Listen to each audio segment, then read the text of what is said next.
জয় যিশু। আসুন আমরা মাথা নত করি, প্রার্থনা করি।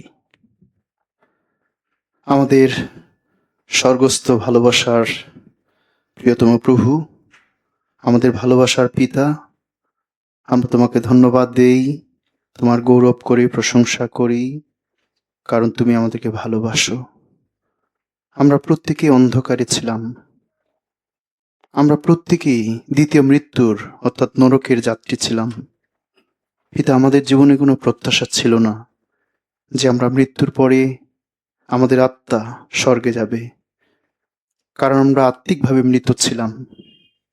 পিতা, তোমার ধন্যবাদ করি, তোমার প্রিয় পুত্র যীশু খ্রিস্টকে তুমি পাঠিয়েছিলে যেন হারানোদেরকে তিনি অন্বেষণ করতে পারেন, পরিত্রাণ করতে পারেন।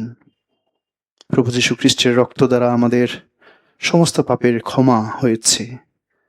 পিতা, তোমার ধন্যবাদ করি যে তুমি ক্রুশের উপরে তোমার প্রিয় পুত্র যীশু খ্রিস্ট মৃত্যুর পূর্বে তিনি বলেছিলেন সমাপ্ত হইল। পিতা, তুমি আমাদের জীবনের অতীতের, বর্তমান এবং ভবিষ্যতের সমস্ত পাপের মূল্য পরিশোধ করেছ, অনন্তকালীন পরিত্রাণ দিয়েছ, স্বর্গে যাবার অধিকার দিয়েছ। সত্যি পিতা, কৃতজ্ঞ তোমার এই দয়ার জন্য, এই অনুগ্রহের জন্য। সেই সঙ্গে ধন্যবাদ দেই যে সেদিন থেকেই তোমার সন্তান হিসাবে প্রতিপালন করে আসছো, যদিও আমরা অত্যন্ত দুর্বল। ধন্যবাদ দেই তুমি আমাদের দুর্বলতার দিকে তাকিয়ে নয়, তুমি যে আমাদেরকে ভালোবাসো, তুমি যে আমাদেরকে সন্তান করেছ, তুমি জানো আমরা কতটা দুর্বল, তারপরেও তুমি আমাদেরকে ভালোবেসে এই পর্যন্ত নিয়ে এসেছ। পিতা, সত্যি তোমাকে ধন্যবাদ দেই যে আজকে যদিও আবহাওয়া বৈরী আছে, কিন্তু তারপর তুমি আমাদেরকে নিয়ে এসেছ, এই জন্য ধন্যবাদ দেই পিতা। আজকে হয়তো বা অনেকে আসতে পারবে না বিভিন্ন কারণে, আমরা প্রত্যেকের জন্য প্রার্থনা করি বাবা। এই শেষ সময়ে যে যেখানে আমাদের ভাই বোনেরা আছে, নানা ধরনের দুঃখ, যন্ত্রণা, কষ্ট, অভাব, পীড়ার মধ্য দিয়ে যাচ্ছে, পিতা প্রত্যেকে দয়া করো, আশীর্বাদ করো, এবং এই শেষ সময়ে তুমি আমাদেরকে প্রস্তুত থাকতে সাহায্য করো, কারণ তোমার আগমন খুবই সন্নিকট। কিন্তু দুঃখের বিষয়, এখনো অনেক আত্মা পরিত্রাণ পায়নি, তারা যেন পরিত্রাণ পেতে পারে, এটাই তোমার ইচ্ছা। তাই তুমি অপেক্ষা করছো কবে, কোন দিন মানুষগুলো ফিরবে। পিতা, তুমি দয়া করো যেন হারানো আত্মাগুলো পরিত্রাণ পেতে পারে। সেই সঙ্গে আমাদের প্রত্যেকে তুমি আরো দয়া করো, শেষ সময় যেন আমরা কোনোভাবেই প্রভু তোমার কাছ থেকে হারিয়ে না যাই, আমরা যেন আমাদের বিশ্বাস থেকে সরে না দাঁড়াই, আমরা যেন জগতে প্রভু মিশে না যাই, আমরা যেন যেভাবে তুমি আমাদেরকে আলাদা করেছ, মণ্ডলীতে রেখেছ, সারা জীবন যেন মণ্ডলীতে থেকে তোমার গৌরব প্রশংসা করতে পারি। তুমি আমাদের দয়া করো, আশীর্বাদ করো, অনুগ্রহ করো। আজকে এই সহভাগিতার মধ্য দিয়ে তুমি গৌরবান্বিত হও এবং তুমি আমাদেরকে আশীর্বাদ করো, সহবর্তী থেকে পরিচালনা দান করো। এই ধন্যবাদ, বিনতি, প্রার্থনা আমাদের ত্রাণকর্তা, মুক্তিদাতা প্রভু যীশু খ্রিস্ট আমরা তোমার নামে চাই। Amen, amen. আসুন আমরা প্রথম করিন্থীয়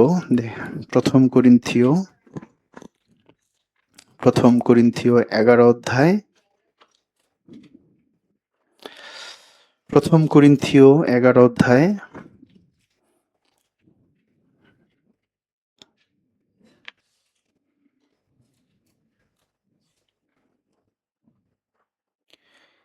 23 থেকে 34 পদ পর্যন্ত। 23 থেকে 34, প্রথম করিন্থীয় 11 অধ্যায় 23 পদ থেকে 34 পদ আমি পড়ছি, অথবা আপনিও মনে মনে পড়তে পারেন। ওকে। কারণ আমি প্রভু হইতে এই শিক্ষা পাইয়াছি এবং তোমাদিগকে সমর্পণও করিয়াছি যে প্রভু যীশু যে রাত্রিতে সমর্পিত হন, সেই রাত্রিতে তিনি রুটি লইলেন এবং ধন্যবাদ পূর্বক ভাঙ্গিলেন ও কহিলেন, ইহা আমার শরীর, ইহা তোমাদের জন্য, আমার শরণার্থে ইহা করিও। সেই প্রকারে তিনি ভোজনের পর পানপাত্র লইয়া কহিলেন, এই পানপাত্র আমার রক্তে নূতন নিয়ম, তোমরা যতবার পান করিবে আমার শরণার্থে ইহা করিও। কারণ যতবার তোমরা এই রুটি ভোজন করো এবং এই পানপাত্রে পান করো, ততবার প্রভুর মৃত্যু প্রচার করিয়া থাকো, যে পর্যন্ত তিনি না আসেন। অতএব যে কেহ অযোগ্যরূপে প্রভুর রুটি ভোজন কিংবা পানপাত্রে পান করিবে, সে প্রভুর শরীরের ও রক্তের দায়ী হইবে।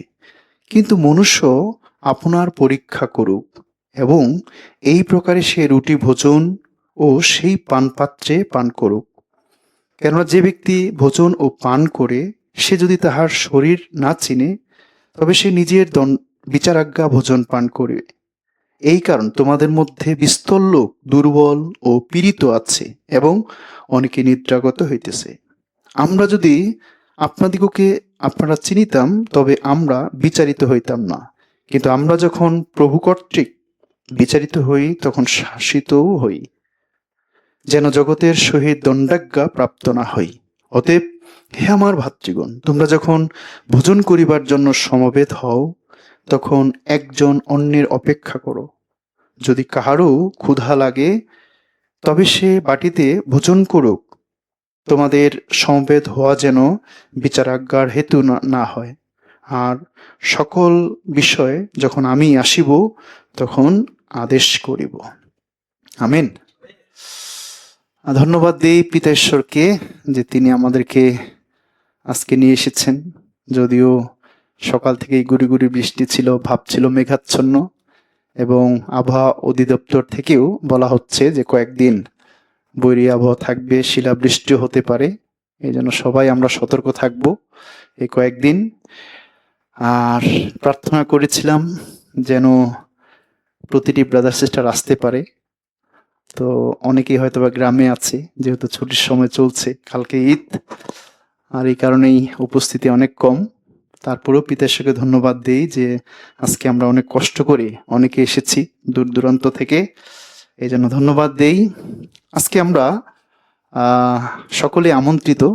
আমাদের সামনেই ভালোবাসার প্রভুর ভোজ আছে, এবং আমি আসলে স্টাডি করছিলাম যে এই প্রভুর ভোজের অর্থটা কি, কেন নিচ্ছি আমরা। আজকে সেই বিষয়টা দেখতে চাই যে প্রভুর এই পবিত্র ভোজের আসল মিনিংসটা কি, অর্থটা কি। আমরা গত শুক্রবারেও 2 শুক্রবার আমরা দেখেছিলাম উপবাসের অর্থ কি, আর আজকে প্রভু আমাদেরকে এটা শেখাতে চান যে প্রভুর ভোজের আত্মিক অর্থটা কি, কেন আমরা এই প্রভুর ভোজ গ্রহণ করব। এই আত্মিক অর্থটা আমরা আজকে জানতে চাই। তার পূর্বে আমরা বিশেষ করে করিন্থীয় যে দুটো পুস্তক আছে, প্রথম করিন্থীয় এবং দ্বিতীয় করিন্থীয়, বিশেষ করে প্রথম করিন্থীয় মণ্ডলীতে, বিশেষ করে করিন্থীয় মণ্ডলীতে অনেক ধরনের সমস্যা ছিল। এখানে বিশেষ করে প্রথম করিন্থীয় 1 অধ্যায় যদি 12 পদ দেখি, এখানে বিভাজন এবং দলাদলি একটা ছিল মণ্ডলীতে। দলাদলি, বিভাজন, কে কার দলে, কে পৌলের দলে, কেউ আপুল্লোর দলে, দলাদলি একটা ভেদাভেদ ছিল, গ্রুপিং একটা ছিল, এটা একটা সমস্যা ছিল। এবং করিন্থীয় মণ্ডলীতে অহংকার, জ্ঞানের অহংকার ছিল, জাগতিক জ্ঞান, যেটা প্রথম করিন্থীয় 1 অধ্যায় 20 এবং 3 অধ্যায় 18 পদে বলা হয়েছে। এবং করিন্থীয় মণ্ডলীতে আত্মিকভাবে অপরিপক্কতা বেশি ছিল, তারা পরিপক্ক ছিল না। আসলে তারা ঠিক বালকের মতোই আচরণ করত, তারা পরিপক্ক হতে পারেনি। এবং করিন্থীয় মণ্ডলীতে প্রথম করিন্থীয় 5 অধ্যায় 1 পদে দেখি, সেখানে নানা ধরনের বেভিচার ছিল। প্রথম করিন্থীয় 5 অধ্যায় যদি দেখি, সেখানে আসলে এত বেভিচার যে এখানে বলা হয় যে সৎ মায়ের সঙ্গেও বেভিচার এক ব্রাদার করেছিল, সেখানে বেভিচার ছিল। এবং পাপের প্রতি যে একটা সহনশীলতা, এটাও ছিল আসলে সেখানে। অনেক ধরনের পাপের সঙ্গে তারা মিশ্রণ করেছিল নিজেকে। এবং সেই সঙ্গে করিন্থীয় মণ্ডলীতে মামলা মোকদ্দমাও চলছিল, আসলে ভাই ভাইদের বিরুদ্ধে মামলা মোকদ্দমা, যেটা প্রথম করিন্থীয় 6 অধ্যায় 6 থেকে 7 পদে দেখবেন যে একে অপরের জন্য বিচার তারা করছে এবং মামলা মোকদ্দমা তারা করছে। যৌন পাপ ছিল, দেহের অপব্যবহার ছিল। এই দেহটাকে তারা বুঝতে পারেনি যে এই দেহটা যে পবিত্রতার মন্দির। প্রথম করিন্থীয় 6 অধ্যায়, প্রথম করিন্থীয় 3 অধ্যায় বলা হয়েছে, তোমরা কি জানো না তোমাদের দেহ পবিত্রতার মন্দির। এবং বিবাহ এবং অবিবাহ সম্পর্কেও একটা বিশাল একটা বিষয় ছিল সেখানেও, যে কাকে বিয়ে করবে, পরিত্রাণপ্রাপ্ত ব্যক্তিরা কি অপরিত্রাণপ্রাপ্তদেরকে বিয়ে করা উচিত কিনা, অসমজোয়ালিতে আবদ্ধ হওয়া উচিত কিনা এ নিয়েও একটা দ্বন্দ্ব ছিল। তারপরে মূর্তি পূজার যে খাদ্যগুলো প্রসাদগুলো তারা খাবে কিনা এ নিয়েও তাদের মধ্যে একটা দ্বন্দ্ব ছিল। অনেকে মূর্তি সেই সামনে যে প্রসাদগুলো এগুলো তারা খেত, এবং সেই উপাসনার মধ্যেও আসলে শৃঙ্খলার অনেক অভাব ছিল, বিশৃঙ্খলাটাই বেশি ছিল। কারণ সেখানে নারী পুরুষ সবাই কথা বলতে চাইতো, প্রচার করতে চাইতো। হ্যাঁ, এ নিয়ে একটা বিশৃঙ্খলা ছিল। শুধু তাই নয়, এবং প্রভুর ভোজের এটারও একটা অপব্যবহার ছিল। আসলে তারা এই মিনিংসটা জানতো না যে প্রভুর ভোজটা কি আসলে। এটা নিয়েও তারা আসলে অপরিপক্ক ছিল। যেভাবে আমরাও আজকে শিখতে চাই যে আসলে প্রভুর ভোজের আত্মিক অর্থটা কি, আসল মিনিংসটা কি আসলে, হ্যাঁ, সেটাও আমরা আজকে দেখতে চাই। এবং সেই সঙ্গে করিন্থীয় মণ্ডলীতে আরো বিষয় ছিল যে তারা আত্মিক দান যে রয়েছে প্রথম করিন্থীয় 12 অধ্যায়ে, আত্মিক দানগুলো তারা সেগুলোকে অপব্যবহার করেছিল। তারা আসলে জানতো না যে এপ্রোপ্রিয়েটলি কিভাবে এই আত্মিক দানগুলো আমরা ব্যবহার করতে পারি। শুধু তাই নয়, করিন্থীয় মণ্ডলীতে আরেকটি বড় অভাব ছিল, প্রেম ছিল না সেখানে। আসলে সবাই শুধুমাত্র বাহ্যিক ধর্মকর্ম নিয়ে এগুলো নিয়ে ব্যস্ত ছিল, কিন্তু প্রেম ছিল না। এই জন্য প্রথম করিন্থীয় 13 অধ্যায় এখানে প্রেমের কথা বলা হয়েছে। এবং সেখানে আসলে নারীদের আচরণ নিয়েও সমস্যা ছিল। এই জন্য প্রেত পৌল এখানে নারীদের কিছু অর্ডার তিনি দিয়েছেন যে নারীরা কিভাবে মণ্ডলীতে থাকবে, তাদের ভূমিকাটা কি, তাদের কাজ কি, তাদের লিমিটেশন কতটুকু, তাদের রেসপন্সিবিলিটি কতটুকু, এটাও কিন্তু প্রেত পৌল এখানে দিয়েছেন। এবং করিন্থীয় মণ্ডলীতে কেউ কেউ এমন বিশ্বাসী ছিল, অবশ্যই তারা বিশ্বাসী নয়, পুনরুত্থান বিষয়ে তারা সন্দেহ করত যে যীশু খ্রিস্ট তিনি পুনরুত্থিত হননি। এই ধরনের নানা বিষয়ে তারা আসলে সমস্যা ছিল। বিধায় প্রেত পৌল তিনি সেই বড় বড় দুটো পুস্তক লিখেছিলেন করিন্থীয় মণ্ডলীর উদ্দেশ্যে। তো আজকে আমরা দেখতে চাই প্রথম করিন্থীয় 11 অধ্যায়, যেটা 23 থেকে আমরা 34 পদ পর্যন্ত দেখেছি। অ্যাকচুয়ালি 11 অধ্যায়টাতেই কিছু কিছু বিষয় রয়েছে। যেমন প্রথম পদটি দেখা যাচ্ছে যীশু খ্রিস্ট, প্রেত পৌল তিনি বলছেন তোমরা আমাকে অনুকরণ করো, আমাকে অনুসরণ করো, আমি যেভাবে যীশু খ্রিস্টকে অনুসরণ করি তোমরা আমাকে অনুকরণ করো। এবং 2 থেকে 4 পদ 6 পদ বলা হয়েছে স্বামী স্ত্রী, না, এবং স্ত্রীরা বিশেষ করে মাথা আবরণ করবে নাকি আবরণ দেবে না, সেটি একটা বিষয় ছিল।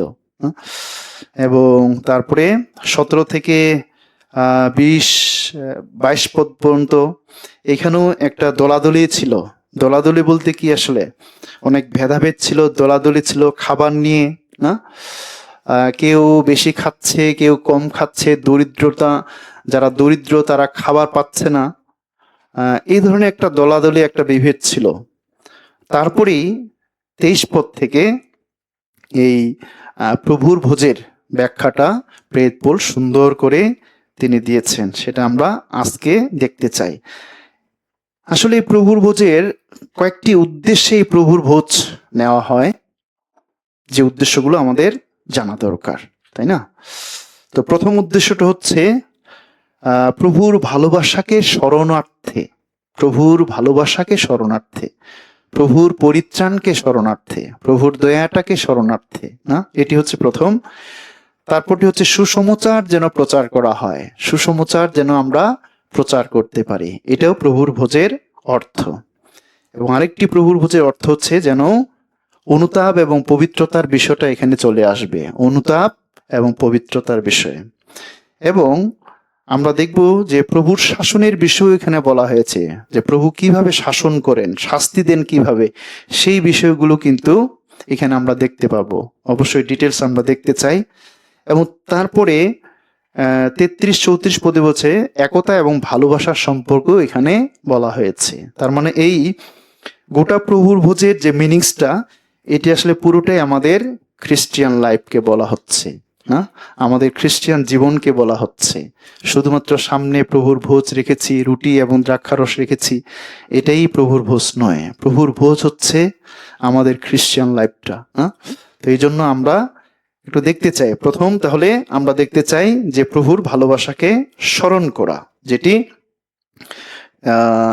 যেটি প্রথম করিন্থীয় 11 অধ্যায় 23 থেকে 25 পদে আমরা দেখি।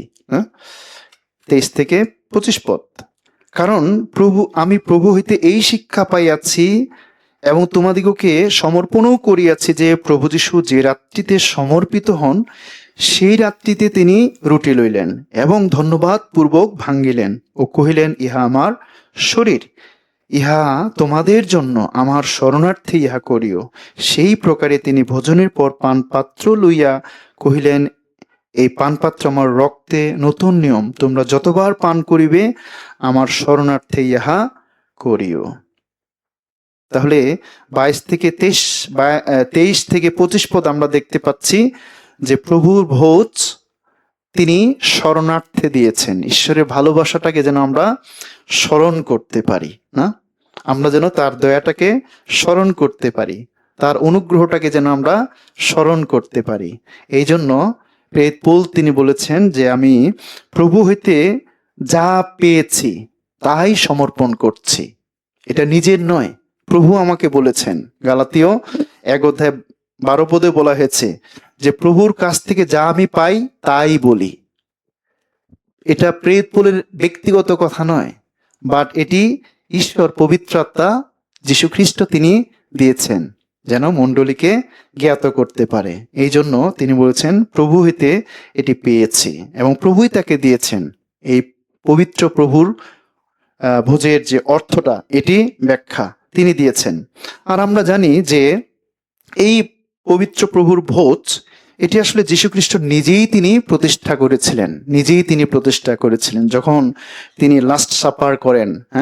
যখন তিনি সেই লাস্ট ভোজ করেন, লাস্ট সাপার বা লর্ডস সাপার বলা হচ্ছে, না? শিষ্যদের সঙ্গে তিনি বসেন ভোজে। আমরা মথি 26:17 থেকে 30 পদ দেখতে পাই, এবং মার্ক লিখিত সুসমাচার 14 অধ্যায় বলা হয়েছে যে যীশুখ্রিস্ট যখন শিষ্যদেরকে নিয়ে বসলেন মৃত্যুর আগে তিনি অনেক কথা বলেছিলেন। আমরা ঠিক একটি অংশ দেখতে চাই, লুক 22 অধ্যায়। আসুন। অর্থাৎ এই প্রভুর ভোজের আয়োজন প্রথমে যীশুখ্রিস্টই তিনি প্রতিষ্ঠা করেছেন। লুক 22 অধ্যায় 7 থেকে 20 পদ আমরা 7 থেকে পড়ব না, বাট আমরা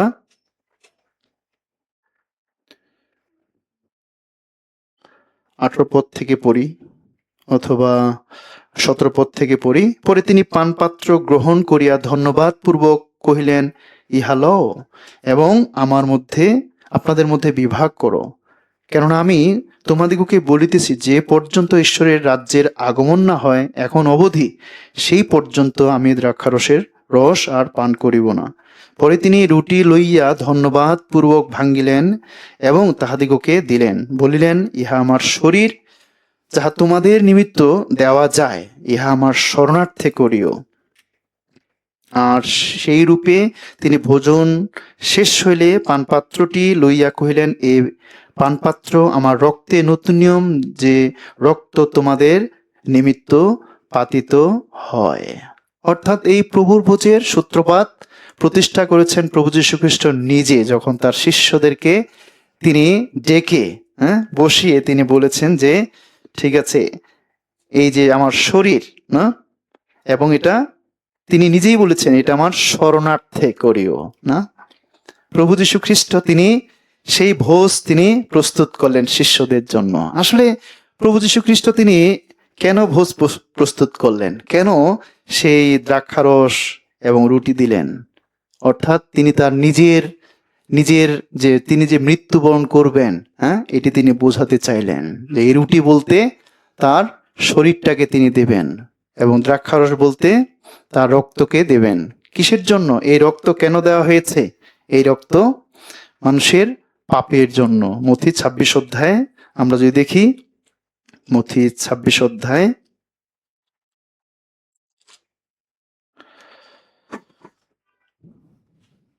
এখানেও বলা হয়েছে 26 পদ থেকে, পরে তাহারা ভোজন করিতেছেন, এমন সময় যীশু রুটি লইয়া আশীর্বাদ পূর্বক ভাঙ্গিলেন ও শিষ্যদিগকে দিলেন, আর কহিলেন, ল, ভোজন করো, ইহা আমার শরীর। পরে তিনি পানপাত্র লইয়া ধন্যবাদ পূর্বক তাহাদিগকে দিয়া কহিলেন, তোমরা সকলে ইহা হইতে পান করো, কারণ ইহা আমার রক্ত, নতুন নিয়মের রক্ত, যাহা অনেকের জন্য পাপ মোচনের নিমিত্ত পাতিত। তাহলে প্রভু যীশু খ্রিস্টের রক্তটা কেন? আমাদের পাপ মোচনের জন্য। যীশু খ্রিস্টের রক্ত দ্বারা আমাদের সমস্ত পাপের যেন ক্ষমা হতে পারে। আর এই কারণেই প্রভু যীশু খ্রিস্ট তিনি তার মৃত্যুকে কেন্দ্র করে শিষ্যদেরকে তিনি বলেছিলেন, খাও, রুটি খাও, এবং সেই সেই সেই দ্রাক্ষারস পান করো, হ্যাঁ, যেটা রক্তের প্রতীক। অর্থাৎ যীশু খ্রিস্ট তিনি পাপী মানুষের জন্য তিনি মৃত্যুবরণ করবেন এবং তার বহুমূল্য রক্ত দিয়ে আমাদের সমস্ত পাপের ক্ষমা করবেন, এটি তিনি ইঙ্গিত করেছিলেন না, এটি প্রতীক আসলে। এবং প্রভু যীশু খ্রিস্ট যে তিনি শুরু করেছেন তা নয়, এটার পূর্বে যদি আমরা দেখি নিস্তার পর্বের ঘটনাটা, আসলে এই প্রভুর ভোজটা আসলে অ্যাকচুয়ালি নিস্তার পর্ব থেকে এসেছে। হ্যাঁ, আমরা যাত্রা পুস্তক 12 অধ্যায় যদি চলে যাই, যাত্রা পুস্তক 12 অধ্যায়, যে এই প্রভুর ভোজ কোথা থেকে আসছে, ভোজ কোথা থেকে আসছে, অবশ্যই নিস্তার পর্বের সঙ্গে এটা কানেক্টেড। হ্যাঁ, নিস্তার পর্ব, আমরা জানি যে এই নিস্তার পর্বটি কবে, যেদিন 10তম আঘাত করা হয় সেই মিশরের উপরে, 10তম আঘাত, হ্যাঁ, এবং সেদিনেই নিস্তার পর্বটি পালন করা হয়। এবং নিস্তার পর্বের সমস্ত বিষয়গুলো ঈশ্বর মোশির মধ্য দিয়ে দিয়েছিলেন, যে সেখানে একটা নির্দোষ মেষ নেওয়া হবে না, নির্দোষ মেষ, নির্দোষ ছাগ। 11 পদে বলা হয়েছে, আর তোমরা এই রূপে তাহা ভোজন করিবে, কটিবন্ধন করিবে, চরণে পাদুকা দিবে, হস্তে যষ্টি লইবে ও ত্বরান্বিত হইয়া তাহা ভোজন করিবে, ইহা সদাপ্রভুর নিস্তার পর্ব।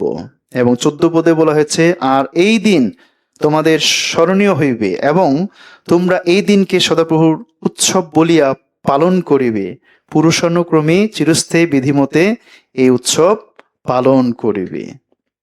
তারা পালন করত, তাই না, নিস্তার পর্ব। এবং এই নিস্তার পর্বের রাতেই ইসরায়েল জাতিকে ঈশ্বর মোশির মধ্য দিয়ে তাদের বন্দিত্ব দশা থেকে, দাসত্ব থেকে রক্ষা করেছিলেন, মুক্ত করেছিলেন। এবং সেদিন সেই নির্দোষ মেষ শাবকের রক্ত দরজার বাজুতে লাগিয়ে অনেক ইব্রিয় জাতি, হ্যাঁ, তারা রক্ষা পেয়েছিল। এটি কার প্রতীক? এটিও যীশু খ্রিস্টের প্রতীক। সুতরাং এই নিস্তার পর্বের সময়ে এই পর্বটি ইসরায়েল জাতি তারা পালন করত না, এবং পরবর্তীতে ইসরায়েল জাতি এখনো কিন্তু নিস্তার পর্ব তারা পালন করছে, এখনো স্টিল নাও কিন্তু তারা নিস্তার পর্ব পালন করে আসছে। কারণ তারা সেই দিনে স্মরণ করে যে এই দিনে আমরা, ঈশ্বর তিনি আমাদেরকে মুক্ত করেছেন না, মিশরের হাত থেকে, জগৎ থেকে তিনি আমাদেরকে আলাদা করেছেন। আর এই নিস্তার পর্বটি তারা কি করত?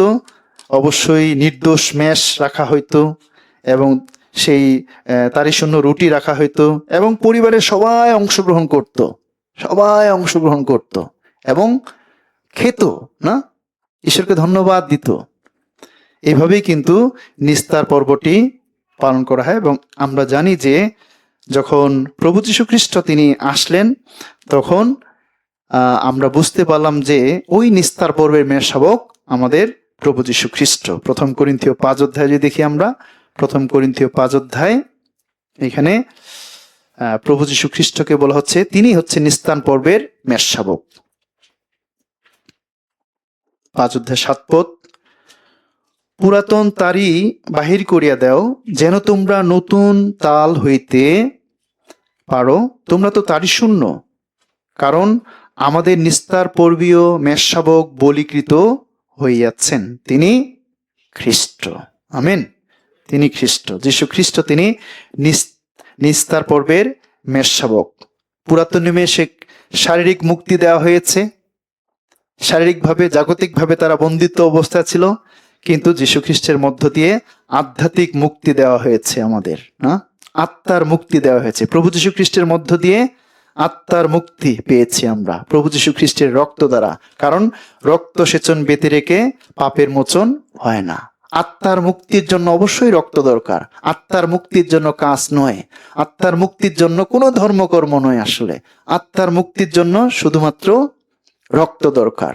লেবীয় 17 অধ্যায় বলা হয়েছে না, যে রক্ত দিয়েই পাপের মূল্য পরিশোধ করতে হবে এবং আমাদের আত্মা পরিত্রাণ পেয়ে যাবে। এই জন্য সেই নিস্তার পর্ব তারা এখনো পালন করে থাকে ইসরায়েল জাতি, বাট আমরা পালন করছি প্রভুর ভোজ, যেটি প্রভু যীশু খ্রিস্ট তিনি নিজেই বলেছেন যে অবশ্যই এটা আমার শরণার্থে ইহা পালন করিও। এখানে 1 করিন্থীয় 11 অধ্যায় যদি দেখি, তিনি বলছেন ইহা তোমাদের জন্য আমার শরণার্থে ইহা করিও। সেই প্রকারে তিনি ভোজনের পর পানপাত্র লইয়া কহিলেন, এই পানপাত্র আমার রক্তে নতুন নিয়ম, তোমরা যতবার পান করিবে আমার শরণার্থে ইহা করিও। এই শরণার্থে করি কি স্মরণ করব আমরা? আমরা স্মরণ করতে চাই যে কবে আমি নিস্তার হয়েছে, আপনার জীবনে কবে নিস্তার পর্ব হয়েছে, কবে আপনি পরিত্রাণ পেয়েছেন। এটা হচ্ছে নিস্তার পর্ব আসলে। আজকে এই প্রভুর ভোজ আমাদেরকে স্মরণ করিয়ে দিবে যে আমরা প্রভু যীশু খ্রিস্টের রক্ত দ্বারা এই পরিত্রাণ পেয়েছি। এই জন্য এই প্রভুর ভোজ আসলে। তখন আমরা প্রভুর ভোজের সামনে আসি, তখন আমরা স্মরণ করতে চাই যে প্রভু এই রক্ত দ্বারাই, না, যীশু খ্রিস্টের রক্ত দ্বারাই আমাদের সমস্ত পাপের ক্ষমা হয়েছে। এই জন্য আমরা যেদিন পরিত্রাণ পাই সেদিনই হচ্ছে আমাদের জীবনের নিস্তার পর্ব, মুক্তির দিন আসলে। আর এই প্রভুর ভোজ আমাদেরকে স্মরণ করিয়ে দেয়। আমরা এই জন্য স্মরণ করতে চাই ঈশ্বরের ভালোবাসাকে, দয়াকে, অনুগ্রহকে, না, যেন আমরা স্মরণ করতে পারি তিনি যে আমাদেরকে পরিত্রাণ করেছেন। শুধুমাত্র আজকের জন্য নয়, এটা আমাদের দৈনন্দিন জীবনের কাজ, খ্রিস্টান জীবনের কাজ। যেদিন আমি পরিত্রাণ পেয়েছি সেদিন থেকেই আমার প্রার্থনা শুরুতেই ধন্যবাদ দিই পরিত্রাণের জন্য। আমি জানি না আপনি প্রথমে কি ধন্যবাদ দেন যখন এই যে প্রার্থনা শুরু করেন। প্রথমেই যখন প্রার্থনা শুরু করেন অবশ্যই আমাদেরকে প্রথমেই পরিত্রাণের জন্য ধন্যবাদ দিতে হবে। প্রভু তোমাকে ধন্যবাদ দিই, আমি পাপী ছিলাম, আমি নরকের যাত্রী ছিলাম, তুমি আমাকে রক্ষা করেছো। আমরা যেন তার ভালোবাসাটাকে ভুলে না যাই। রোমিও 5 অধ্যায় যদি দেখি আমরা, রোমিও 5 অধ্যায় 8 পদ, রোমিও 5 অধ্যায় 8 পদ, রোমিও 5 অধ্যায় 8 পদে বলা হয়েছে, 5 অধ্যায় 8 পদ, কিন্তু ঈশ্বর আমাদের প্রতি তাহার নিজের প্রেম প্রদর্শন করিতেছেন, কারণ আমরা যখন পাপী ছিলাম তখনও খ্রিস্ট আমাদের নিমিত্ত প্রাণ দিলেন। স্মরণ করা, আমরা যখন পাপী ছিলাম, আমরা নরকের যাত্রী ছিলাম, বাট সেখানে যীশু খ্রিস্ট এসে পাপের দণ্ড তিনি ভোগ করেছেন, আপনাকে আমাকে তার বহুমূল্য রক্ত দিয়ে রক্ষা করেছেন, গ্রেট সালভেশন দিয়েছেন। এই জন্য আমরা যারা পরিত্রাণ পেয়েছি তার রক্ত দ্বারা, অবশ্যই শুরুতেই যখনই আপনি যে কোনো সময় প্রার্থনা করেন না কেন, শুরুতেই আমরা পরিত্রাণের জন্য পিতা ঈশ্বরকে ধন্যবাদ দিব। পিতা, তোমার ধন্যবাদ করি মহৎ পরিত্রাণের জন্য, অনন্ত জীবনের জন্য, স্বর্গে যাবার নিশ্চয়তা দিয়েছ এই জন্য। আর আগের প্রার্থনাগুলো কি ছিল? আগের প্রার্থনাগুলো কি ছিল? পরিত্রাণ পাওয়ার আগের প্রার্থনা ছিল, প্রভু এই তো ভালো আছি, সবকিছু ভালো, এই জন্য তোমাকে ধন্যবাদ দেই। বাট পরিত্রাণ পাওয়ার পরে আপনার প্রার্থনার কথা চেঞ্জ হবে আসলে, না? অবশ্যই আপনি প্রথমেই ধন্যবাদ দিবেন ঈশ্বরের ভালোবাসার জন্য, অনুগ্রহের জন্য। এই জন্য তিনি যে আমাদেরকে অনুগ্রহেই পরিত্রাণ করেছেন, তার ভালোবাসা দিয়ে তিনি আমাদেরকে পরিত্রাণ করেছেন। এপিসোড 2 অধ্যায় এবং 8-9 পদে বলা হয়েছে, অনুগ্রহেই, বিশ্বাসের মধ্য দিয়ে তোমরা পরিত্রাণ পেয়েছ। অনুগ্রহে, এই যে তিনি অনুগ্রহ করেছেন, এই যে তিনি ভালোবেসে তার বহুমূল্য রক্ত দিলেন, জীবন দিলেন, তার দেহটাকে দিলেন, এটা স্মরণ করা, রিমাইন্ড, না, স্মরণ করা। এই প্রভুর ভোজ আমাদেরকে স্মরণ করিয়ে দেয় যেন আমরা স্মরণ করতে পারি। গীত সংহিতা 103 অধ্যায় যদি দেখি আমরা যেন কখনোই ভুলে না যাই যে অনুগ্রহটি প্রভু আপনাকে আমাকে করেছেন, যে দয়াটি করেছেন আপনার জীবনে। এই জাগতিক দয়া নয়, আত্মিক দয়া করেছেন। আত্মিকভাবে আমরা দ্বিতীয় মৃত্যুর যাত্রী ছিলাম, নরকের যাত্রী ছিলাম, সেখান থেকে তিনি আমাদেরকে তার বাক্য দ্বারা, সেই সত্য সুসমাচারের বাক্য দ্বারা, সমাপ্ত হইল বাক্যটির মধ্য দিয়ে তিনি আমাদের সমস্ত পাপ ক্ষমা করে স্বর্গে যাবার অধিকার দিয়েছেন। 2 পদে বলা হয়েছে, 103 অধ্যায় 2 পদ, হে আমার প্রাণ সদাপ্রভু ধন্যবাদ করো, তাহার সকল উপকার ভুলিয়া যাইও না। তিনি তোমার সমস্ত অধর্ম ক্ষমা করেন, তোমার সমস্ত রোগের প্রতিকার করেন। তিনি কূপ হইতে তোমার জীবন মুক্ত করেন, দয়া ও করুণার মুকুটে তোমাকে ভূষিত করেন। আমিন। তিনি আমাদেরকে করেছেন। এবং 12 পদে, পশ্চিম হইতে পূর্ব দিক যেমন দূরবর্তী, তিনি আমাদের হইতে আমাদের অপরাধ সকল তেমনি দূরবর্তী করিয়াছেন। আমাদের সমস্ত পাপ তিনি ক্ষমা করেছেন। যীশু খ্রিস্ট। এই জন্য প্রিয় ভাই বোন, আজকের এই প্রভুর ভোজের অর্থ কি? স্মরণ করা, আমরা যেন স্মরণ করতে পারি। হবক্কুক 3 অধ্যায় যদি দেখি আমরা, হবক্কুক 3 অধ্যায়, হবক্কুক 3 অধ্যায় 17-18 পদ পড়ছি। যদিও ডুমুর বৃক্ষ পুষ্পিত হইবে না, দ্রাক্ষালতায় ফল ধরিবে না, জলপাই বৃক্ষ ফলদানে বঞ্চনা করিবে, ও ক্ষেত্রে খাদ্যদ্রব্য উৎপন্ন হইবে না, খোয়ার হইতে মেষপাল উচ্ছিন্ন হইবে, গোষ্ঠে গরু থাকিবে না, তথাপি আমি সদাপ্রভুতে আনন্দ করিব, আমার ত্রাণেশ্বরে উল্লসিত হইব। আমেন। হবক্কুক তিনি পরিত্রাণের জন্য আনন্দ করছেন, পরিত্রাণের জন্য ধন্যবাদ দেওয়া, পরিত্রাণের জন্য আনন্দ করা, না পরিত্রাণের শক্তিতে সামনে এগিয়ে যাওয়া, পরিত্রাণের আনন্দে এগিয়ে যাওয়া আসলে। বিকজ এই পরিত্রাণের জন্যই আমাদের জীবনে এত আশীর্বাদ, এই সুন্দর জীবন, না পরিত্রাণের জন্যই। ধন্যবাদ দিই এই মহৎ পরিত্রাণের জন্য। তাই প্রথম বিষয়টি হচ্ছে, প্রভুর ভোজের প্রথম বিষয়টি হচ্ছে তার ভালোবাসাকে যেন আমরা স্মরণ করতে পারি, যে তিনি যে আমাদেরকে ভালোবাসলেন। এবং তারপরে যদি 26 পদ দেখি আমরা, 1 করিন্থীয় 11 অধ্যায়, তৃতীয় উদ্দেশ্যটি, যতবার তোমরা এই রুটি ভোজন করো এবং এই পানপাত্রে পান করো, ততবার প্রভুর মৃত্যু প্রচার করিয়া থাকো, যে পর্যন্ত তিনি না আইসেন। এখানে কি? এখানে হচ্ছে সুসমাচার যেন আমরা প্রচার করতে পারি, সুসমাচার যেন প্রচার করতে পারি, না? প্রভুর ভোজের আরেকটি অর্থ হচ্ছে যেন আমরা সুসমাচার প্রচার করতে পারি। সুসমাচার প্রচার করা, আসলে সুসমাচার কি? সুসমাচার কি আসলে? সুসমাচারের উৎসটা কি আসলে? কোথা থেকে এই সুসমাচার শুরু হয়েছে? এর উৎসটা কি আসলে? এর ভিত্তিটা কি? 1 করিন্থীয় যদি দেখি আমরা, 1 করিন্থীয় 15 অধ্যায় এর উৎস, যে সুসমাচার কি।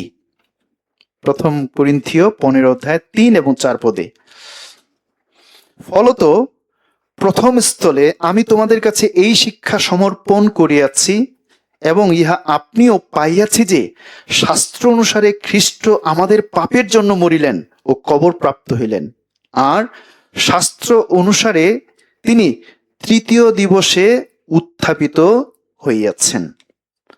এটি হচ্ছে সুসমাচারের উৎস, কেন্দ্রবিন্দু, এটা সেন্টার আসলে কি? যীশুখ্রিস্ট তিনি শাস্ত্র অনুসারে তিনি আমাদের পাপের জন্য তিনি মরলেন, এবং শাস্ত্র অনুসারে পুরাতন নিয়ম, এখানে হচ্ছে পুরাতন নিয়ম অনুসারে তিনি কবর প্রাপ্ত হইলেন। পুরাতন নিয়মেই আহ্বানী করা হয়েছে তিনি 3 দিন কবরে থাকবেন, এবং পুরাতন নিয়ম অনুসারেই তিনি তৃতীয় দিবসে উত্থাপিত হবেন এবং হয়েছেন তিনি। এটাই হচ্ছে সুসমাচার, না? আর এই কারণে প্রভুর ভোজটা হচ্ছে আমাদের খ্রিস্টিয়ান লাইফ, যেন আমরা প্রচার করতে পারি যে দয়াটা আপনি বুঝতে পেরেছেন, যে ভালোবাসাটা আপনি বুঝতে পেরেছেন, যে মহৎ পরিত্রাণ আপনি পেয়েছেন, এই সুসমাচারের কথা যেন আমরা প্রচার করতে পারি। আর এই কারণেই 1 করিন্থীয় 11 অধ্যায় 26 পদে বলেছে, যতবার তোমরা এই রুটি ভোজন করো এবং এই পানপাত্রে পান করো, ততবার প্রভুর মৃত্যু প্রচার করিয়া থাকো। মৃত্যুকে প্রচার করা, শুধু মৃত্যু নয়, পুনরুত্থানকে প্রচার করা, না? তিনি যে পুনরুত্থিত হয়েছেন আমরা যেন প্রচার করতে পারি, এটা যেন আমরা ঘোষণা করতে পারি। কারণ প্রভু যীশু খ্রিস্ট তিনি সকল মানুষের পাপ তিনি ক্ষমা করেছেন। মানুষ চেষ্টা করছে ধর্মকর্ম দ্বারা স্বর্গে যাবার জন্য, কিন্তু অলরেডি যীশু খ্রিস্ট তিনি আমাদের সমস্ত পাপ তিনি ক্ষমা করিয়ে দিয়েছেন অলরেডি। মানুষ সেটা জানে না আসলে, না? মানুষ মনে করছে আমি ধর্মকর্ম করব, আমি প্রার্থনা করব, আমি অন্য কিছু করব, দেন আমি স্বর্গে যাব। আজকেও একটা লেকচার থেকে আমি সেই শুনতে পাচ্ছিলাম, কেউ একজন বক্তৃতা দিচ্ছিলেন যে অমুক করেন তাহলে আপনি অমুক জায়গায় বেহেশতে বা স্বর্গে যেতে পারবেন। তাহলে জানে না আসলে যে পাপের ক্ষমা জন্য শুধুমাত্র রক্ত দরকার। পাপ মোচন হবে রক্ত দ্বারা। যেখানে স্বাধীনতা, যেখানে সূচি, যেখানে মুক্তি, অবশ্যই সেখানে রক্ত দরকার। এ দেশ যেভাবে স্বাধীন হয়েছে হ্যাঁ, বহু মানুষের রক্তের বিনিময়ে এই দেশ স্বাধীন হয়েছে। ঠিক একইভাবে আত্মিকভাবে যীশু খ্রিস্টের রক্ত দ্বারা তিনি আমাদেরকে স্বাধীন করেছেন। আর এই জন্য যখন 19:30 বলা হয়েছে সমাপ্ত হইল, এই সমাপ্ত হইল কথার অর্থই হচ্ছে যে তিনি আমাদের সমস্ত পাপের মূল্য পরিশোধ করেছেন, পাপের ঋণ তিনি পরিশোধ করেছেন। আমাদের জীবনে যত পাপ, সেই জন্মের পর থেকে যত পাপ আমরা করে আসছি, করব ভবিষ্যতে, সমস্ত পাপ অর্থাৎ জন্ম থেকে মৃত্যুর দিন পর্যন্ত সমস্ত পাপের মূল্য তিনি পরিশোধ করেছেন। আমাদের জন্মের পূর্বে যোহন 1:29 হচ্ছে, ওই দেখো ঈশ্বরের মেষশাবক যিনি জগতের পাওভার লইয়া যান। যীশু খ্রিস্ট আমাদের জন্মের পূর্বেই তিনি সমস্ত মানুষের পাপ তিনি নিয়ে গেছেন, মানুষ জানে না সেটা। এই জন্য আমাদের প্রচার করা দরকার। ইব্রিয় 9:12 বলা হয়েছে, তিনি আমাদের কতকালের জন্য মুক্ত করেছেন, আমাদের আত্মাকে অনন্তকালের জন্য মুক্ত করেছেন। তিনি নিজের রক্তের গুণে একবারে পবিত্র স্থানে প্রবেশ করিয়াছেন ও অনন্তকালীয় মুক্তি অর্জন করিয়াছেন। তিনি আমাদের অনন্তকালের জন্য আমাদের আত্মাগুলোকে মুক্ত করেছেন। আর এই কারণেই এই প্রভুর ভোজ বলতে কি, আমাদের খ্রিস্টিয়ান লাইফটাকে বলা হচ্ছে যেন আমরা সেই মথি 28:19 এবং 20 প্রভু যীশু খ্রিস্ট বলেছেন, যাও না, পিতা পুত্র পবিত্র আত্মার নামে তাদেরকে বাপ্তাজ করো এবং শিষ্য করো তাদেরকে। মার্ক 16:15 সমুদয় জগতে যাও, সমস্ত সৃষ্টির নিকটে সুসমাচার প্রচার করো। এটা আমাদের দায়িত্ব। আসলে যখন এই প্রভুর ভোজের সামনে আসি, এই দায়িত্ব আমরা গ্রহণ করতে চাই, এই দায়িত্ব আমরা নিতে চাই এই বাংলাদেশের পক্ষে। তবেই এই প্রভুর ভোজের সার্থকতা আপনার জীবনের মধ্য দিয়ে। নতুবা ওই নিস্তার পর্বের মতো যেভাবে ইসরায়েল জাতি এখনো তারা প্রতি বছর পালন করে আসছে, ওই ঠিক একইভাবে আমাদের জীবনে হয়তো বা পালনেই হবে, কিন্তু কাজ হবে না, কাজ হবে না। এই জন্য প্রভুর ভোজের মিনিংসটা হচ্ছে যেন আমরা এই দায়িত্বটা আজকে নিতে পারি। কারণ পিতার ইচ্ছা এটাই। 1 তিমথিও 2:3 এবং 4 বলা হয়েছে, যেন সমুদয় মনুষ্য পরিত্রাণ পায় এবং সত্যের তত্ত্বজ্ঞান পর্যন্ত পৌঁছিতে পারে। প্রতিটি মানুষ যেন পরিত্রাণ পেতে পারে, প্রত্যেকটি মানুষ যেন পরিত্রাণ পেতে পারে। রোমিও 10 আরেকটি বিষয়ে বলা হচ্ছে, যদি আমরা প্রচার না করে থাকি, মানুষগুলো কিভাবে শুনবে বলুন তো? অটোমেটিক্যালি না, অবশ্যই আমাদেরকে প্রচার করতে হবে, দেন মানুষ শুনবে। রোমিও 10:14-15 বলা হয়েছে, তবে তাহারা যাহাতে বিশ্বাস করে নাই, কেমন করিয়া তাহাকে ডাকিবে? আর যাহার কথা শুনে নাই, কেমন করিয়া তাহাতে বিশ্বাস করিবে? আর প্রচারক না থাকিলে কেমন করিয়া শুনিবে? আর প্রেরিত না হইলে কেমন করিয়া প্রচার করিবে? যেমন লিখিত আছে, যাহারা মঙ্গলের সুসমাচার প্রচার করে, তাহাদের চরণ কেমন শোভা পায়। যারা শুনে নাই, কিভাবে তারা শুনতে পাবে? কান আছে সবার, যদি আমরা প্রচার না করি কিভাবে তারা শুনবে? এই জন্য আমাদের প্রচার করতে হবে যেন তারা শুনতে পারে। যারা শুনে নাই, কেমন করিয়া তাহাতে বিশ্বাস করবে? যদি না শুনে, বিশ্বাস কোথা থেকে আসে? শ্রবণ থেকে আসবে। শ্রবণ কি শুনবো আমরা? খ্রিস্টের বাক্য শুনবো। হ্যাঁ, তাহলে বিশ্বাস কোনো হিলিংস মিরাকেল অন্যান্য কাজ থেকে নয়, ডান্স, উপাসনা, প্রশংসা, আরাধনা, নো, প্রার্থনার মধ্য দিয়ে বিশ্বাস আসে না। বিশ্বাস শুধুমাত্র আসে শ্রবণ থেকে। রোমিও 10:17 জেনে রাখুন।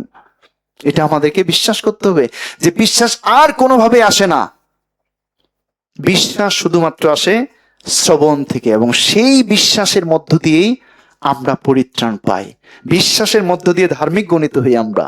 এই জন্য এখানে বলা হয়েছে, কেমন করিয়া তারা বিশ্বাস করিবে? প্রচারক না থাকিলে কেমন করিয়া শুনিবে? আর প্রেরিত না হইলে কেমন করিয়া প্রচার করিবে?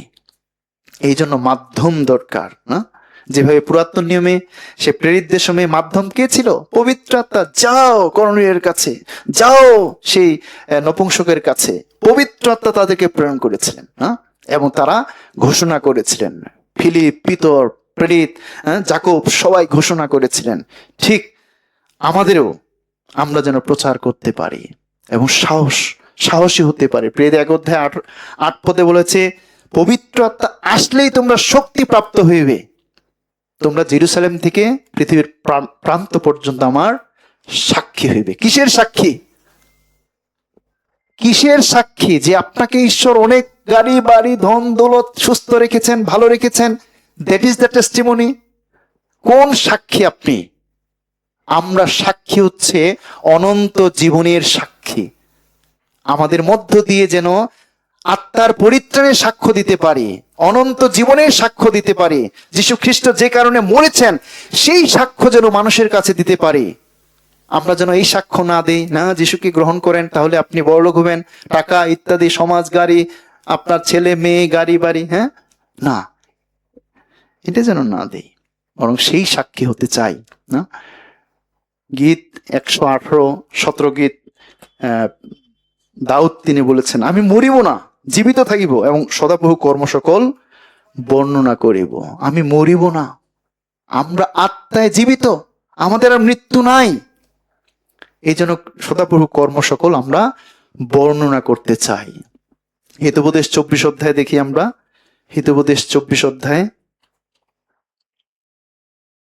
হিতোপদেশ 24:11-12। তাহাদিগকে উদ্ধার করো যাহারা মৃত্যুর কাছে নিতে হইতেছে, যাহারা কাঁপিতে কাঁপিতে বদ্ধ ভূমিতে যাইতেছে, আহা তাহাদিগকে রক্ষা করো। যদি বলো, দেখো ইহা আমরা জানিতাম না, তবে যিনি হৃদয়ে তৌল করেন তিনি কি তাহা বুঝেন না? যিনি তোমার প্রাণ রক্ষা করেন তিনি কি তাহা জানিতে পারেন না? তিনি কি প্রত্যেক মনুষ্যকে তাহার কর্মানুযায়ী ফল দিবেন না? এখানে বলা হয়েছে তাহাদিগকে উদ্ধার করো যারা মৃত্যুর কাছে নিতে হইতেছে, বদ্ধ ভূমিতে যাইতেছে। বদ্ধ ভূমি কোথায়? নরক বলা হচ্ছে, প্রতিদিন নরকে যাচ্ছে। আমরা যেন তাদেরকে উদ্ধার করতে পারি। যদি বলো, দেখো আমরা ইহা জানিতাম না, আমাদের মণ্ডলী জানে, পরিত্রাণ প্রাপ্তরা জানে যে হারানো আত্মাগুলো, পাপীগুলো কোথায় যাচ্ছে। উই নো, আমরা জানি, আমরা কেউ অস্বীকার করতে পারবো না, না না প্রভু আমি তো জানতাম না যে মানুষের আত্মা মৃত্যুর পরে নরকে যাচ্ছে। হ্যাঁ, এই জন্য এখানে বলেছে যিনি হৃদয়ে তৌল করেন তিনি কি তাহা বুঝেন না? God knows. আমরাও জানি যে যারা পরিত্রাণ পায়নি আত্মায় তারা কোথায় যাচ্ছে, তাদের ডেস্টিনেশন কোথায়, আমরা জানি ভালোভাবে। তারপরেও আমরা যদি নীরব থাকি, এই দায়ভার আমাদেরকে নিতে হবে। এসকেল 33 অধ্যায়, এই দায়ভার আমাদেরকে, তাদের রক্তের দায়ভার আমাদেরকে নিতে হবে। ধিক যদি আমরা সুসমাচার প্রচার না করি। 1 করিন্থীয় 9:16 বলা হয়েছে। এই জন্য এই প্রচার অবশ্যই আমাদেরকে করতে হবে। এই প্রভুর ভোজ আমাদেরকে এটাই স্মরণ করিয়ে দেয় যেন আমরা প্রচার করতে পারি, এবং যেটা আমরা করে আসছি। কতদিন পর্যন্ত? যিশুর দ্বিতীয় আগমন পর্যন্ত। এখানে বলা হয়েছে মৃত্যু প্রচার করিয়া থাকো যে পর্যন্ত তিনি না আসেন। আপনার আমার প্রচারের কাজটা হচ্ছে যে পর্যন্ত তিনি না আসেন, অর্থাৎ যিশুর দ্বিতীয় আগমন পর্যন্ত আমাদের কন্টিনিউ প্রচার করে যেতে হবে। আমাদের কোনো রেস্ট নাই। রেস্ট শুধুমাত্র আমরা স্বর্গে নেব। আমি ধন্যবাদ দেই যে আজকে আমরা অনেকে এসেছি, না, রেস্ট বাদ দিয়ে। রেস্ট কোথায় নেব আমরা? স্বর্গে। কাজ নাই, কাম নাই, চোখের জল, ঘুম নেই, কিছুই হবে না ওইখানে, শুধুমাত্র আনন্দ। এই যতদিন আমরা পৃথিবীতে আছি যিশুর আগমন পর্যন্ত আমরা প্রচার করতে চাই। প্রকাশিত বাক্য 22 অধ্যায়, প্রকাশিত বাক্যে বলা হয়েছে যে আমি খুব শীঘ্রই আসছি, এবং চিহ্নগুলো আমরা দেখতে পাচ্ছি, স্থানে স্থানে যে চিহ্নগুলো হচ্ছে, তিনি আসছেন। এই জন্য আমরা যেন প্রচার করতে পারি এই শেষ সময়। অর্থাৎ এটা আমাদের মৃত্যুর আগ পর্যন্ত কাজ। মৃত্যুর আগ পর্যন্ত আপনি যেখানেই যান না কেন, এমনটি যেন না হয় আপনি চাকরি সংক্রান্ত কোনো কারণে অন্য জায়গায় গেলেন, তারপরে শেষ, বাই বাই, টাটা, সুসমাচার বাবু। কারণ যতদিন আমি ঢাকাতে ছিলাম সুসমাচার আমার জন্য ছিল, এখন আমি অমুক জায়গায় আসছি, টাটা সুসমাচার, টাটা টাটা বাই বাই, দরকার নেই আর। না, এটা যেন না হয়। আপনি যেখানেই যান, যেখানেই যান সেখানেই যেন আমরা সুসমাচার প্রচার করতে পারি। প্রভু যদি কোনো পরিস্থিতির মধ্য দিয়ে আপনাকে গ্রামে প্রেরণ করেন, সেই গ্রাম যেন আপনার মধ্য দিয়ে পরিত্রাণ পেয়ে যায়। অবশ্যই প্রভুর ডিজাইন রয়েছে প্রত্যেকের জীবনের জন্য। কে কাকে কোথায় ব্যবহার করবেন, কে কাকে কোথায় ঠেলে দিবেন ঈশ্বর আমরা জানি না, কিন্তু যেখানেই যাই সেখানেই যেন আমরা প্রচার করতে পারি। 2 তিমথিও 4 অধ্যায় বলা হয় যে সময়ে অসময়ে বাক্য প্রচার করো। শুধু সময়ে নয়, অসময়ে আমরা যেন বাক্য প্রচার করতে পারি। যদিও অসময় বাংলাদেশের জন্য, কিন্তু আরেক দিকে সুসময়, কারণ তার আগমন খুবই সন্নিকট। এই জন্য আমরা যেন প্রচার করতে পারি, আরো বেশি যেন প্রচার করতে পারি, এবং যেটা আমরা করে আসছি। হ্যাঁ, প্রভুর ভোজ আমাদের জীবন দ্বারা হচ্ছে, আমাদের জীবনের মধ্য দিয়ে হচ্ছে। যে এই যে আমরা সুসমাচার প্রচার করতেছি, এটা কি আমরা প্রভুর মৃত্যু প্রচার করছি। ওকে, দেন 1 করিন্থীয় 11 অধ্যায়ে আরেকটি উদ্দেশ্য দেখতে চাই। 1 করিন্থীয় 11 অধ্যায় 27-28 পদে বলা হয়েছে, অতএব যে কেহ অযোগ্য রূপে প্রভুর রুটি ভোজন কিংবা পান পাত্রে পান করিবে, সে প্রভুর শরীরের ও রক্তের দায়ী হইবে। কিন্তু মনুষ্য আপনার পরীক্ষা করুক, এবং এই প্রকারে সে রুটি ভোজন ও সেই পান পাত্রে পান করুক। এখানে খুবই গুরুত্বপূর্ণ বিষয় বলা হয়েছে, অযোগ্য রূপে প্রভু রুটি যে ভোজন করে, অযোগ্য রূপে প্রভু রুটি ভোজন কিংবা পান করিবে, সে প্রভুর শরীরের ও রক্তের দায়ী হইবে। কিন্তু মনুষ্য আপনার পরীক্ষা করুক। হ্যাঁ, খুবই গুরুত্বপূর্ণ। এখানে হচ্ছে অনুতাপ এবং পবিত্রতাকে বলা হচ্ছে। আমাদের জীবনে অনুতপ্ত হওয়া এবং পাপ থেকে বিরত থাকা, পবিত্রতার বিষয়কে বলা হচ্ছে না। আমরা যেন কেউ অযোগ্য রূপে প্রভুর ভোজে অংশগ্রহণ না করি। ঠিক আছে, অযোগ্য রূপে। হ্যাঁ, অযোগ্য আসলে কি? অযোগ্য কি? অবশ্যই অযোগ্য কিছু ব্যক্তি ছিল। ইস্করিত জিহুদা, তিনি যদিও ভোজে অংশগ্রহণ করেছিলেন, যীশুখ্রিস্ট যখন ভোজ আয়োজন করলেন, তখন লুক 22 অধ্যায় দেখবেন, সেখানে কিন্তু ইস্করিত জিহুদা ছিল। 12 জনের জন্যই ভোজ প্রস্তুত করা হয়েছে। ইভেন ইস্করিত জিহুদাও সেখানে ছিল। হ্যাঁ, ইস্করিত জিহুদা ছিল, কিন্তু তার হৃদয়টা ছিল অযোগ্য। আসলে অযোগ্য, যদিও বাহ্যিকভাবে সমস্তই সে গ্রহণ করেছে, কিন্তু অ্যাকচুয়ালি তার হৃদয়টা অযোগ্য ছিল না। আর এই কারণেই পরবর্তীতে দেখতে পাই সেই অযোগ্য হৃদয়টার প্রতিফল না। সেই অযোগ্য হৃদয় কোথায়? অবশ্যই সে আত্মহত্যা করেছে এবং নরকের যাত্রী। সেই ঈশ্বরের অনুগ্রহটা বুঝতে পারেনি কিন্তু। ঠিক আছে, এটা একটা অযোগ্যতা। ওকে, এটা একটা অযোগ্যতা।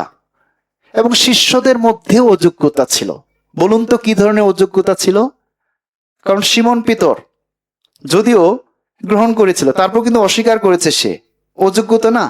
অনেকে ফিরে গিয়েছে যখন যীশু খ্রিস্টকে নিয়ে গেল, ধরে গেল, হ্যাঁ, এবং সে মৃত্যুবরণ করলো, কবরে আছে, তখন অনেক শিষ্য ওকে ভয় ছিল, সন্দেহ ছিল, পালিয়ে গিয়েছিল। ঠিক আছে, তাহলে অযোগ্যতা দুই ধরনের। ঠিক আছে, একটা অযোগ্যতা হচ্ছে ইস্করিত জিহুদার হৃদয়, যে হচ্ছে নরকের যাত্রী। কিন্তু 1 করিন্থীয় 11 অধ্যায় এই যোগ্যতা কিন্তু ইস্করিত জিহুদার দলে নয়। এই অযোগ্যতা হচ্ছে আমাদের খ্রিস্টিয়ান লাইফের যে অযোগ্যতাগুলো, এগুলোকে বলা হচ্ছে সিমন পিতরের অযোগ্যতা, যে প্রেরিতদের অযোগ্যতা, বা সেই করিন্থীয় মণ্ডলীতে যে আমরা প্রথমে দেখলাম যে কত ধরনের দলাদলি, ভেদাভেদ, নানা ধরনের সমস্যা ছিল। এই সমস্ত কিছু থাকা সত্ত্বেও তারা এই হৃদয় নিয়ে, অযোগ্য হৃদয় নিয়ে তারা প্রভুর ভোজে আসত এবং প্রভু গ্রহণ করত। আবার ঠিক সেম, আবার সেই একই অপরাধ না, বারবার। এই জন্য ভুল বুঝবেন না। অতএব যে কেহ অযোগ্য রূপে প্রভু রুটি ভোজন কিংবা পান পাত্রে পান করিবে, সে প্রভুর শরীরের ও রক্তের দায়ী হবে। এই জন্য এখানে কিন্তু সেই অযোগ্যতাটা সেই ইস্করিত জিহুদার অযোগ্য তো নয়। এখানে পরিত্রাণ প্রাপ্তদের যে আমাদের খ্রিস্টান লাইফের যে দুর্বলতাগুলো, সেগুলোকে আসলে এখানে বলা হচ্ছে। সেই বিষয়গুলো, সেই দুর্বলতার বিষয়গুলো এখানে বলা হচ্ছে। আর এই কারণেই এখানে বলা হয়েছে, মনুষ্য আপনার পরীক্ষা করুক। হ্যাঁ, ঈশ্বর কিন্তু বলেন নাই যে ঠিক আছে তুমি অযোগ্য, তুমি গ্রহণ করো না। না, তিনি বলেন নাই এটা। এখানে বলা হয়েছে 28 পদে, কিন্তু মনুষ্য আপনার পরীক্ষা করুক এবং এই প্রকারে সে রুটি ও ভোজন ও সেই পান পাত্রে পান করুক। ওকে, আগে পরীক্ষা, দেন গ্রহণ। হ্যাঁ, বাট ঈশ্বর এটা বলেননি যাই পরীক্ষার পরে আর কিন্তু যদি অযোগ্য হও, কোনো দুর্বলতা থাকে, না কেউ গ্রহণ করতে পারবো না, এটি কিন্তু ঈশ্বর বলেন নাই। অনেকে আমি দেখেছি মানে পূর্বে অপরিত্রাণ প্রাপ্ত অবস্থায় যখন প্রভুর ভোজ আসতো, অনেকেই ছুটফাট করে পালিয়ে যেত পিছন থেকে। যখন এই বিষয়গুলো আসতো পালকবাবু বলতেন না, অযোগ্য রূপে যে আছেন, আর সবার কনসেপ্ট ঢুকে গেছে কিন্তু, ও আমি তো কোনো যদি অন্যায় করে এসে থাকে বুঝতে পারে, ও আমি তো অন্যায় করেছি, আমি অযোগ্য, আমি গ্রহণ করব না। হ্যাঁ, সেটা কিন্তু ঈশ্বর এখানে বলছেন না। ঠিক আছে, এখানে বোঝার চেষ্টা করবেন। কিন্তু মনুষ্য আপনার পরীক্ষা করুক, এবং তিনি আহ্বান করছেন পরীক্ষা করুক, না নিজেকে চিনুক, জানুক দুর্বলতাগুলো কি, এবং ফিরে আসুক, এবং সেই প্রকারে রুটি ভোজন ও সেই পানপাত্রে পান করুক। হ্যাঁ, ঈশ্বর চান যেন আমরা যেন সমস্ত দুর্বলতা থেকে ফিরে এসে প্রভুর ভোজে অংশগ্রহণ করি। এই প্রভুর ভোজটা আমাদের জন্যই, না তার সন্তানদের জন্য। আমরা যে দুর্বল তিনি সেটা জানেন, এবং এই প্রভুর ভোজে আসলে ঈশ্বর স্মরণ করিয়ে দেন যে আমার মধ্যে কি দুর্বলতা রয়েছে, কি অযোগ্যতা রয়েছে, সেগুলো থেকে ফিরে আসা। প্রভু তুমি আমাকে দয়া করো, বাবা তুমি আমাকে দয়া করো, এই এই অযোগ্যতা রয়েছে, এই ভুলটা রয়েছে। এই জন্য পাপ স্বীকার করে ফিরে আসা। হ্যাঁ, পাপ স্বীকার করে ফিরে আসা। তাহলে এখানে 28 পদে বলেছে আপনার পরীক্ষা করুক। ঈশ্বর দুই জায়গায় পরীক্ষার কথা বলেছেন। এটা হচ্ছে খ্রিস্টান লাইফের পরীক্ষা। আরেকটা পরীক্ষা তিনি বলছেন 2 করিন্থীয় 13 অধ্যায় 5 পদ, আরেকটা পরীক্ষার কথা বলেছিলেন তিনি 2 করিন্থীয় 13 অধ্যায় 5 পদ। এখানেও কিন্তু পরীক্ষার কথা বলা হয়েছে, এটা আবার আলাদা পরীক্ষা। আপনাদের পরীক্ষা করিয়া দেখো তোমরা বিশ্বাসে আছো কিনা, প্রমাণার্থে আপনাদের এই পরীক্ষা করো। অথবা তোমরা কি আপনাদের সম্বন্ধে জানো না যে খ্রিস্ট যিশু তোমাদের মধ্যে আছেন, অবশ্য যদি তোমরা অপ্রামাণিক না হও। দুটো পরীক্ষা ঈশ্বর করতে চান। একটি হচ্ছে আমাদের খ্রিস্টান লাইফের পরীক্ষা, যে আমি কোন ধরনের দুর্বলতার মধ্য দিয়ে যাচ্ছি, সেখান থেকে ফিরে এসে প্রভুর ভোজ গ্রহণ করা। আরেকটি পরীক্ষা যেটি 2 করিন্থীয় 13 অধ্যায় 5 পদে, এই পরীক্ষাটা হচ্ছে বিশ্বাসের পরীক্ষা। আপনি খাঁটি বিশ্বাসী নাকি নকল বিশ্বাসী, এই পরীক্ষাটা করা হয় পবিত্র বাইবেল সেমিনারে। আসলে না, এই পরীক্ষাটা হচ্ছে পবিত্র বাইবেল সেমিনারে করা হয়, যখন পাপের বিষয়ে, না আত্মার বিষয়ে, নরকের বিষয়ে বলা হয়েছে, তখন এই জন্য সত্যিকার সে বিশ্বাসী, বিশ্বাসটা কি রাইট নাকি রং, এই বিশ্বাসের কথা বলা হয়েছে এখানে। না, তাহলে এখানে যে পরীক্ষা এবং 1 করিন্থীয় 11 অধ্যায়ের যে পরীক্ষা, দুটো আলাদা। হ্যাঁ, এটা হচ্ছে পাপীদের পরীক্ষা, বিশ্বাসের পরীক্ষা। আর আরেকটা হচ্ছে আমরা যে দেখলাম প্রভুর ভোজের সাক্ষাতে যে পরীক্ষার কথা বলা হয়েছে, এটা হচ্ছে আমাদের অযোগ্যতাগুলোর পরীক্ষা করা। ঠিক আছে, দয়া করে আমরা ভুল বুঝবো না। হ্যাঁ, ঈশ্বর তিনি আমাদেরকে ধার্মিক করেছেন, ঈশ্বর তিনি আমাদেরকে তার সন্তান করেছেন, সমস্ত পাপের মূল্য তিনি পরিশোধ করেছেন, আমাদের আর নরকে যাবার ভয় নেই। এখন খ্রিস্টান লাইফের যে দুর্বলতাগুলো রয়েছে, এই জন্য এখানে বলা হয়েছে যেন আমরা সেই দুর্বলতাগুলো থেকে আমরা পাপ স্বীকার করে ফিরে আসতে পারি। পাপ স্বীকার করে ফিরে আসা।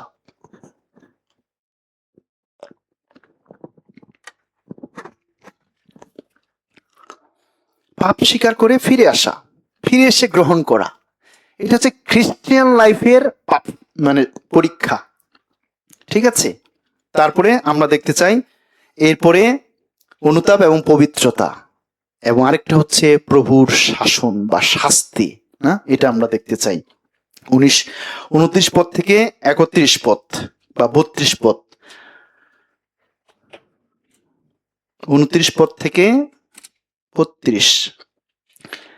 কেন যে ব্যক্তি ভোজন ও পান করে সে যদি তাহার শরীর না চিনে, তবে সে নিজের বিচারাজ্ঞা ভোজন পান করে, এবং এই কারণ তোমাদের মধ্যে বিস্তর লোক দুর্বল পীড়িত আছে এবং অনেকে নিদ্রাগত হইতেছে। আমরা যদি আপনাদেরকে আপনারা চিনিতাম, তবে আমরা বিচারিত হইতাম না, কিন্তু আমরা যখন প্রভু কর্তৃক বিচারিত হই তখন শাসিত হই।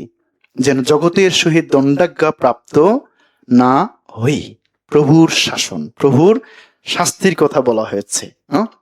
আমরা প্রভুর শাসন এবং প্রভুর শাস্তির বিষয়ে দেখতে চাই। আসলে কখনোই আমরা পরিত্রাণ প্রাপ্তরা ভুল বুঝবো না যে এই শাস্তি বা শাসনটা, এটি ভুল বুঝবো না যে এটি শাস্তি। আসলে এটি ভালোবাসায় তিনি সংশোধন করতে চান, ভালোবাসার সংশোধন, প্রেমে তিনি সংশোধন করতে চান আমাদেরকে।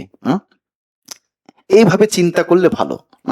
যদি শাস্তি শাসন, তাহলে তিনি ভয়ানক হয়ে যাচ্ছেন। অবশ্যই তিনি ভয়ানক পাপের বিষয়ে, কিন্তু ভালোবাসায় তিনি সংশোধন করতে চান। এটি হচ্ছে খুবই গুরুত্বপূর্ণ। তো আমরা দেখতে চাই এখানে বিচারাজ্ঞার কথা বলা হয়েছে। আসলে বাইবেল বলছে বিচার 3 ধরনের বিচার রয়েছে। বিচার 3 প্রকার বিচার। আমরা 3 ধরনের বিচারগুলো দেখতে চাই। এখানে কোন ধরনের বিচারের কথা বলা হয়েছে, এই বিচারের অর্থটা কি? আসলে এখানে বলা হয়েছে বিচারাজ্ঞা, নিজের বিচারাজ্ঞা ভোজন পান করে। এই বিচারাজ্ঞা অর্থ কি আসলে? এবং আরো অনেক জায়গায় আমরা বিচারের অর্থ দেখি, বিচার বিচার বিচার। এই বিচারের আসলে এই 3টি বিচারের অর্থটা আমরা দেখতে চাই। প্রথমে বিচার।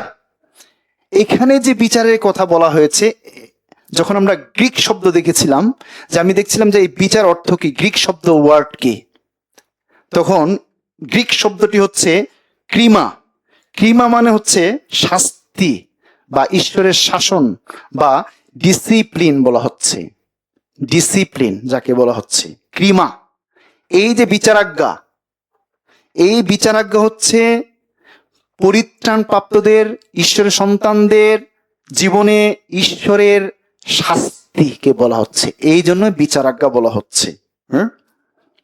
তাহলে কি ধরনের শাস্তিগুলো, কি ধরনের বিচার? 31 বিশেষ করে 30 পদে দেওয়া হয়েছে কি ধরনের, কিভাবে তিনি বিচার করবেন, কি শাস্তি তিনি দিবেন। শাস্তিগুলো দেওয়া হয়েছে, এই কারণ তোমাদের মধ্যে বিস্তর লোক দুর্বল, পীড়িত এবং অনেকে নিদ্রাগত হইতেছে। এইভাবে তিনি বিচার করেন জগতে।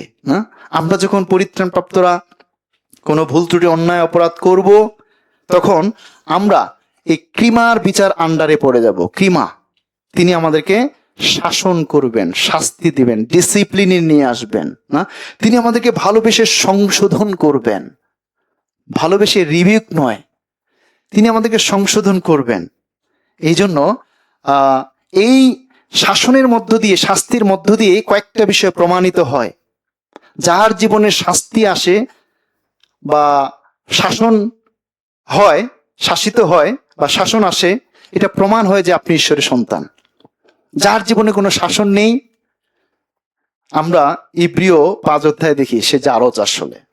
যার জীবনে কোনো শাস্তি নেই, শাসন নেই, সে, আমরা ইব্রিয় 12 অধ্যায়ে দেখি 5 থেকে, আর তোমরা সেই আশ্বাস বাক্য ভুলিয়া গিয়াছ, যাহা পুত্র বলিয়া তোমাদের সহিত কথাবার্তা কহিতেছি। হে আমার পুত্র, প্রভুর শাসন তুচ্ছ করিও না, তাহার দ্বারা অনুযুক্ত হইলে ক্লান্ত হইও না। কেননা প্রভু যাকে প্রেম করেন তাহাকেই শাসন করেন, যে কোনো পুত্রকে গ্রহণ করেন তাহাকেই প্রহার করেন। শাসনের জন্যই তোমরা সহ্য করিতেছ, যেমন পুত্রদের প্রতি তেমনি ঈশ্বর তোমাদের প্রতি ব্যবহার করিতেছেন। কেননা পিতা যাহাকে শাসন না করেন এমন পুত্র কোথায়? কিন্তু তোমাদের শাসন যদি না হয়, সকলই তো তাহার ভাগী, তবে তো তোমরা জারজ, পুত্র নও। তার মানে এই শাসনে, আপনার আমার জীবনে যখন শাস্তি শাসন আসবে, তখন এটা প্রমাণিত হয়ে যায় যে আপনি ঈশ্বরের সন্তান। ঠিক আছে? এবং এই ভুল থেকে আমরা যেন ফিরে আসতে পারি, ভুল থেকে যেন আমরা ফিরে আসতে পারি, এবং তিনি যেন আমাদেরকে আশীর্বাদ করতে পারেন। একবার যখন আমরা ফিরে আসি, তিনি আমাদেরকে অযাচিত আশীর্বাদ করেন। অফুরন্ত তিনি আমাদেরকে আশীর্বাদ করেন, কারণ তিনি আমাদের পিতার মতো করে শাসন করেন। আমরা যেভাবে পিতারা, মারা সন্তানদেরকে এমন ভাবে শাসন করি না, ভালোবেসে শাসন করি, তাদেরকে মেরে ফেলি না, তাদেরকে আমরা সেই জেলেও দিই না, তাই না? এমন ভাবে শাসন করি, বকাও দিই, আবার পরে তাকে যে কোনো দিয়ে, চকলেট দিয়ে হোক, জামা দিয়ে হোক, কথা দিয়ে হোক, আবার সেটাকে ভুলানোর চেষ্টা করি। দ্যাট ইজ দ্য লাভ, সেটাই ভালোবাসা, তাই না? তো ঠিক হিতোপদেশ 3 অধ্যায়, বাবার মতো করে ঈশ্বর তিনি শাসন করেন আমাদেরকে। হ্যাঁ, ভুল বুঝবেন না, পরিত্রাণপ্রাপ্ত সন্তানেরা আমরা যেন ঈশ্বরকে কখনোই সেইভাবে চিন্তা না করি। আপনাকে আমাকে তিনি কারেকশন করবেন ইন লাভ, ভালোবেসে। 3 অধ্যায় 11-12 পদ, 11-12 পদ। বৎস, সদাপ্রভুর শাসন তুচ্ছ করিও না, তাহার অনুযোগে ক্লান্ত হইও না, কেননা সদাপ্রভু যাহাকে প্রেম করেন তাহাকেই শাস্তি প্রদান করেন, যেমন পিতা প্রিয় পুত্রের প্রতি করেন। সদাপ্রভু যাকে প্রেম করেন, আমাদেরকে তিনি ভালোবাসেন বিধায় কখনো কখনো আমরা যখন ভুল ত্রুটি অন্যায় অপরাধ করে ফেলি, তখন তিনি আমাদেরকে ভালোবেসে শাস্তি দেন, শাসন করেন, যেটি 1 কোরিন্থীয় 11 অধ্যায় 30 পদে শাস্তিগুলো বলা হয়েছে। কি, কেউ কেউ পীড়িত, দুর্বল, নিদ্রাগত, করিন্থীয় মণ্ডলীতে তারা এই জন্য অনেকে নিদ্রাগত হচ্ছে, মৃত্যুর কাছে ঈশ্বর সমর্পণ করছেন এবং দুর্বল হয়ে যাচ্ছে, পীড়িত হচ্ছে। প্রকাশিত বাক্য 3 অধ্যায় 19 পদে হচ্ছে, আমি যাদের ভালোবাসি তাদেরকে শাসন করি সংশোধনের জন্য, শাসন করি আমি সংশোধনের জন্য, যেন আমরা ফিরে আসতে পারি। গীত সংহিতা 119 অধ্যায় দেখি, গীত 119, কেন তিনি শাসন করেন? যেন আমরা সমস্ত পাপ থেকে ফিরে আসতে পারি। গীত 119, 67 গীত, 67 পদ। দুঃখার্ত হইবার পূর্বে আমি ভ্রান্ত ছিলাম, কিন্তু এখন তোমার বচন পালন করিতেছি, এখন তোমার বচন পালন করিয়াছে। দুঃখার্ত, যখনই দুঃখার্ত শাসন এসেছে, তখন আমি ফিরে এসেছি। আমি ভ্রান্ত ছিলাম। যখন আমরা ঠিক ভ্রান্তির পথে চলে যাই, মনে রাখবেন ঠিক তখনই কোন একটা সমস্যা হবেই হবে, একজন পরিত্রাণপ্রাপ্ত জীবনে হবেই হবে। যদি না কোনো সমস্যা হয়, তাহলে বুঝতে হবে যে দেয়ার ইজ সামথিং রং, হয়তো আমি পরিত্রাণ পাইনি, তার সন্তান হয়নি, যে কারণে কোনো পানিশমেন্ট নেই, রিল্যাক্সে ঈশ্বর শুধু আশীর্বাদই করছেন আমাকে। যখনই শাস্তি আসবে বুঝবেন যে হ্যাঁ, আপনি ঈশ্বরের সন্তান, ঈশ্বর আপনাকে অনেক ভালোবাসেন, অবশ্যই তিনি ভালোবাসেন। 71 পদ, গীত 119, 71, আমি যে দুঃখার্ত হইয়াছি এ আমার পক্ষে উত্তম, যেন আমি তোমার বিধি শিখিতে পাই। এটা আমার জন্য উত্তম, এই যে আমাকে তুমি শাস্তি দিয়েছ, উত্তম, যেন আমি তোমার বাক্য শিখতে পারি। এই জন্য এই যে 1 কোরিন্থীয় 11 অধ্যায়ের যে বিচার, এটি হচ্ছে আসলে ক্রিমা, খ্রিস্টান লাইফের। আরেকটা হচ্ছে বিচার হচ্ছে বেমা, আরেকটা বিচার হচ্ছে বেমা, গ্রিক শব্দ হচ্ছে বেমা।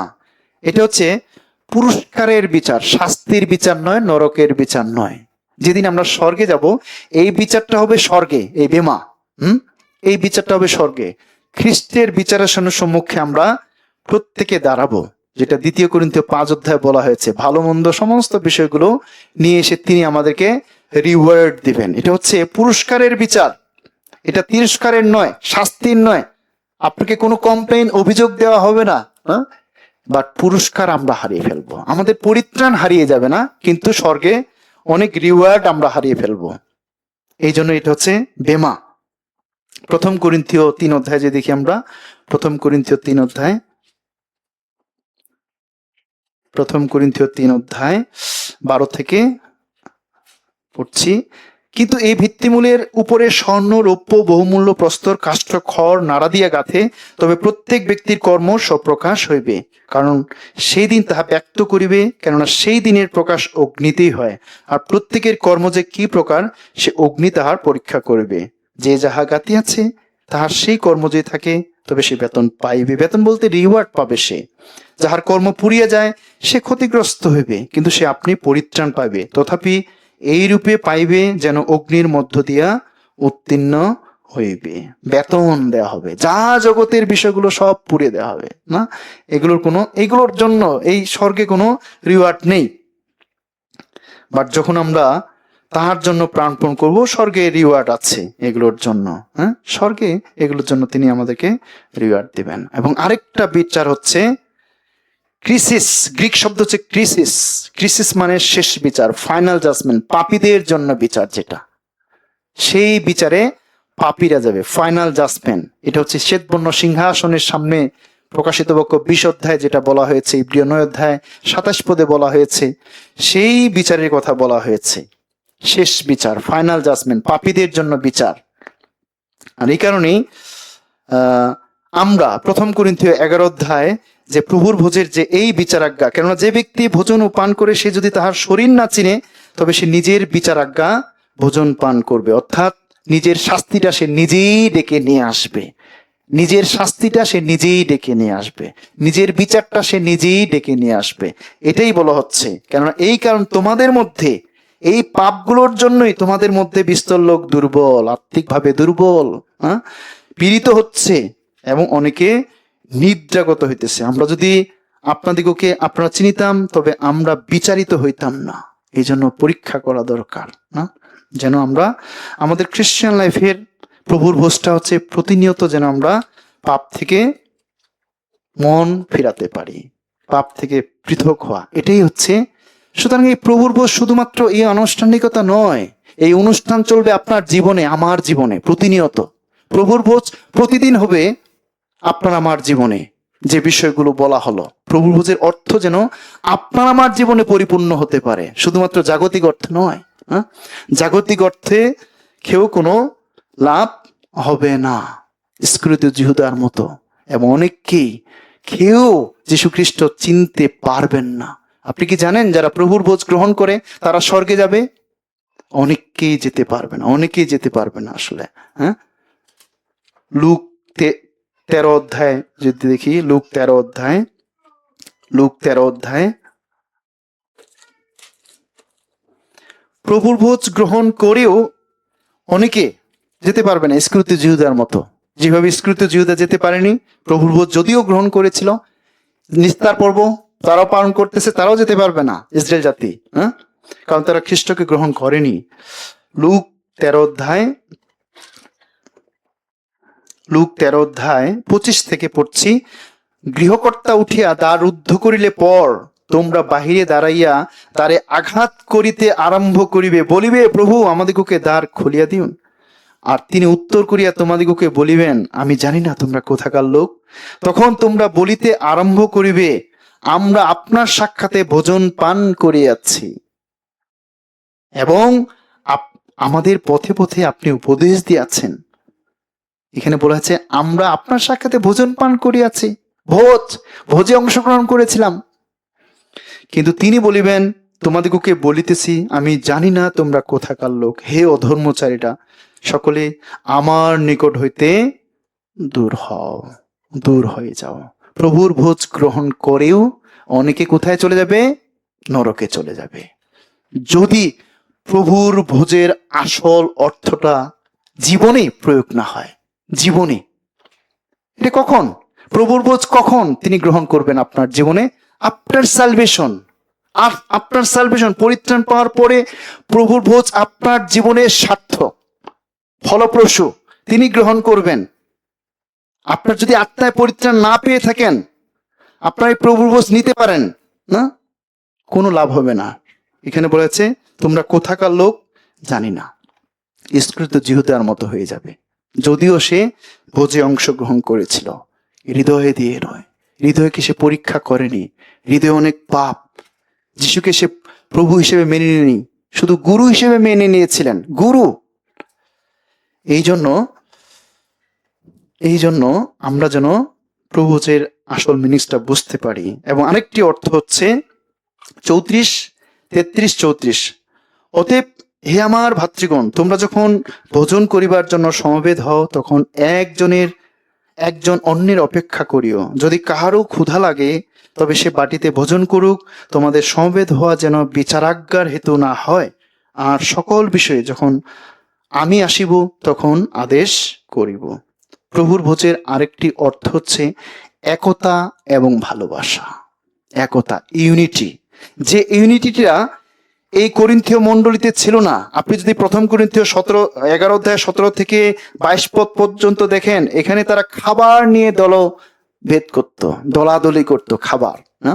কেউ খাবার পেত, কেউ খাবার পেত না, খাবার পেত, কেউ খাবার পেত না।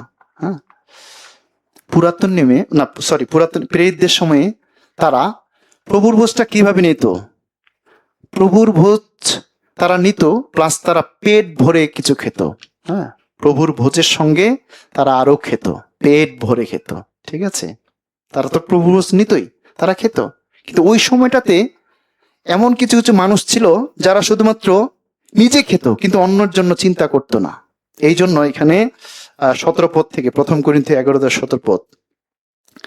কারণ প্রথমত শুনিতে পাইতেছি, যখন তোমরা মণ্ডলীতে সমবেত হও, তখন তোমাদের মধ্যে দলাদলি হইয়া থাকে, এবং ইহা কতকটা বিশ্বাস করিতেছি। আর বাস্তবিক তোমাদের মধ্যে দলভেদ হওয়া আবশ্যক, যেন তোমাদের মধ্যে যাহারা পরীক্ষা সিদ্ধ তাহারা প্রকাশিত হয়। যা হোক, তোমরা যখন এক স্থানে সমবেত হও, তখন প্রভুর ভোজ ভোজন করা হয় না। কেননা ভোজনকালে প্রত্যেকজন অপরের অগ্রে তাহার নিজের ভোজ গ্রহণ করে, তাহাতে একজন ক্ষুধিত থাকে, আরেকজন বা মত্ত হয়। এ কেমন? ভোজন পান করিবার জন্য কি তোমাদের গৃহ নাই? অথবা তোমরা কি ঈশ্বরের মণ্ডলীকে অবজ্ঞা করিতেছ, এবং যাহাদের কিছু নাই তাহাদিগকে লজ্জা দিতেছ? আমি তোমাদিগকে কি বলিব? কি তোমাদের প্রশংসা করিব? এই প্রশংসা করি না। আমি প্রশংসা তোমাদের করতে পাচ্ছি না, কারণ তোমরা শুধু নিজেই পেট ভরাচ্ছ, হ্যাঁ, এবং মণ্ডলীতে এসে দলাদলি করছো। আমরা তো তাই দেখতে পাচ্ছি, প্রভুর ভোজের পরেও মানুষ দলাদলি, হিংসা নিন্দে করে। এটাই কি প্রভুর ভোজের অর্থ? যেখানে ভালোবাসা নেই, একতা নেই, ইউনিটি নেই, that is not the meanings of Holi communion. এটার অর্থ নয় আসলে। প্রভুর ভোজের অর্থ হচ্ছে একতা, ভালোবাসা। না, একতা এবং ভালোবাসা, আমাদের মধ্যে যেন একতা থাকতে পারে, ভালোবাসা থাকতে পারে। আর এই কারণেই সেই প্রেরিতদের সময়ে তারা অবশ্যই প্রভুর ভোজ গ্রহণ করত, এবং প্রভুর ভোজের সঙ্গে সঙ্গে তাদের একটা আগাপে ফিস্ট, ভ্রাতৃত্ব প্রেমের ভোজ থাকতো। ভ্রাতৃত্ব প্রেমের ভোজ, ঠিক আছে, ভ্রাতৃত্ব প্রেমের ভোজ। আমি একটু পার্থক্যটা দেখাতে চাই। হ্যাঁ, অনেকে আমরা যেন ডিস্টিংগুইশ করতে পারি কোনটাকে প্রভুর ভোজ বলে, কোনটাকে সাধারণ খাবার বলা হচ্ছে। ঠিক আছে, প্রেরিত পুস্তকে দেখবেন আপনারা রুটি ভাঙ্গা, হ্যাঁ, রুটি ভাঙলেন সব জায়গায়। আমরা কখনো মনে করে থাকি যে রুটি ভাঙ্গা মানেই প্রভুর ভোজ। আসলে সব রুটি ভাঙ্গাগুলোই প্রভুর ভোজ নয় আসলে। ঠিক আছে, আপনাকে আমাকে বুঝতে হবে, কন্টেস্টটা বুঝতে হবে যে কোনটি প্রভুর ভোজ, কোনটি খাবার ছিল। হ্যাঁ, আমি একটু পার্থক্যটা দেখাতে চাই যেন আমরা ক্লিয়ার হতে পারি। ওকে, প্রেরিত 2 অধ্যায় পার্থক্য দেখাতে চাই, কোনটি প্রভুর ভোজ, কোনটি খাবার। দুটোই কিন্তু রুটি ভাঙ্গানো কথা আছে, কিন্তু বুঝতে হবে যে কোনটি প্রভুর ভোজ, কোনটি খাবার। প্রেরিত 2 অধ্যায় 42 পদ। প্রেরিত 2 অধ্যায় 42 পদ।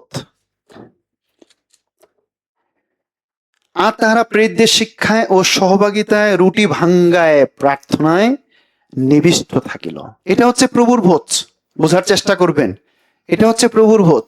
এইবারে 46 পদ আসি, এটা কিন্তু প্রভুর ভোজ নয়। 46 পদ, এখানেও কিন্তু রুটি ভাঙ্গাই আছে, বুঝতে হবে কন্টেস্ট।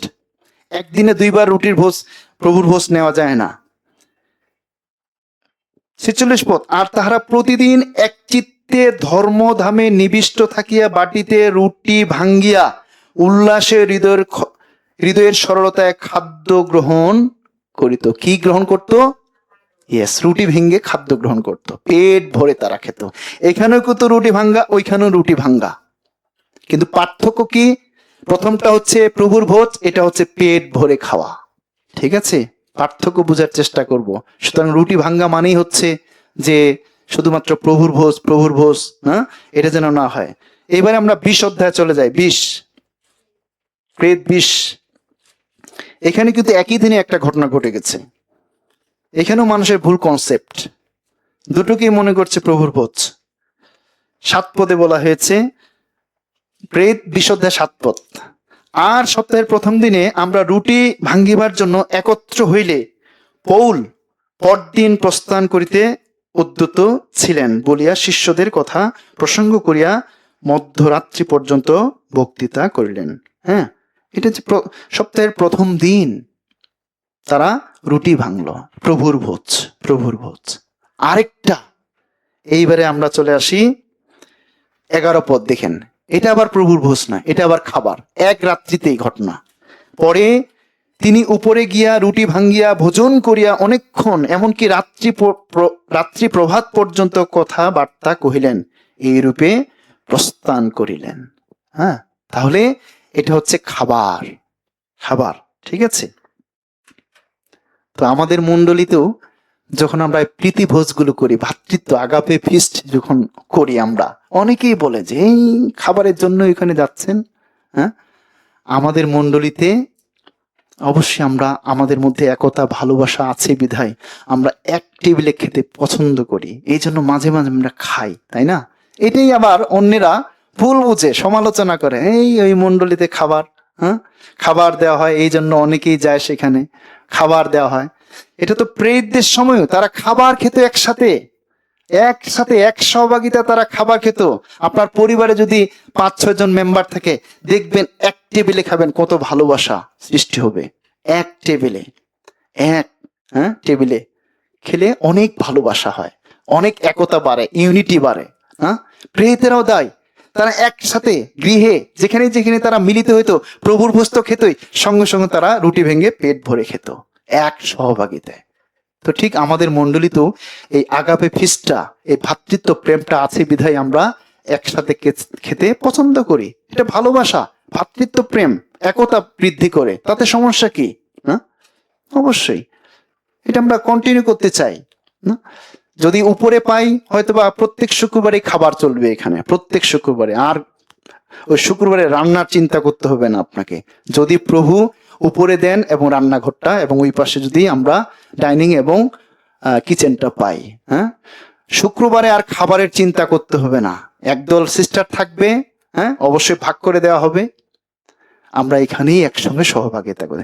দীর্ঘক্ষণ যেভাবে প্রেরিতেরা তারা সারাদিন ফেলোশিপ করতো, আমরাও ফেলোশিপ করব, খাবো এখানে, হ্যাঁ, প্ল্যান করব, ঈশ্বরের জন্য পরিকল্পনা করব, গৌরব করব, সহভাগিতা করব, সারাটি দিনের জন্য থেকে যাব।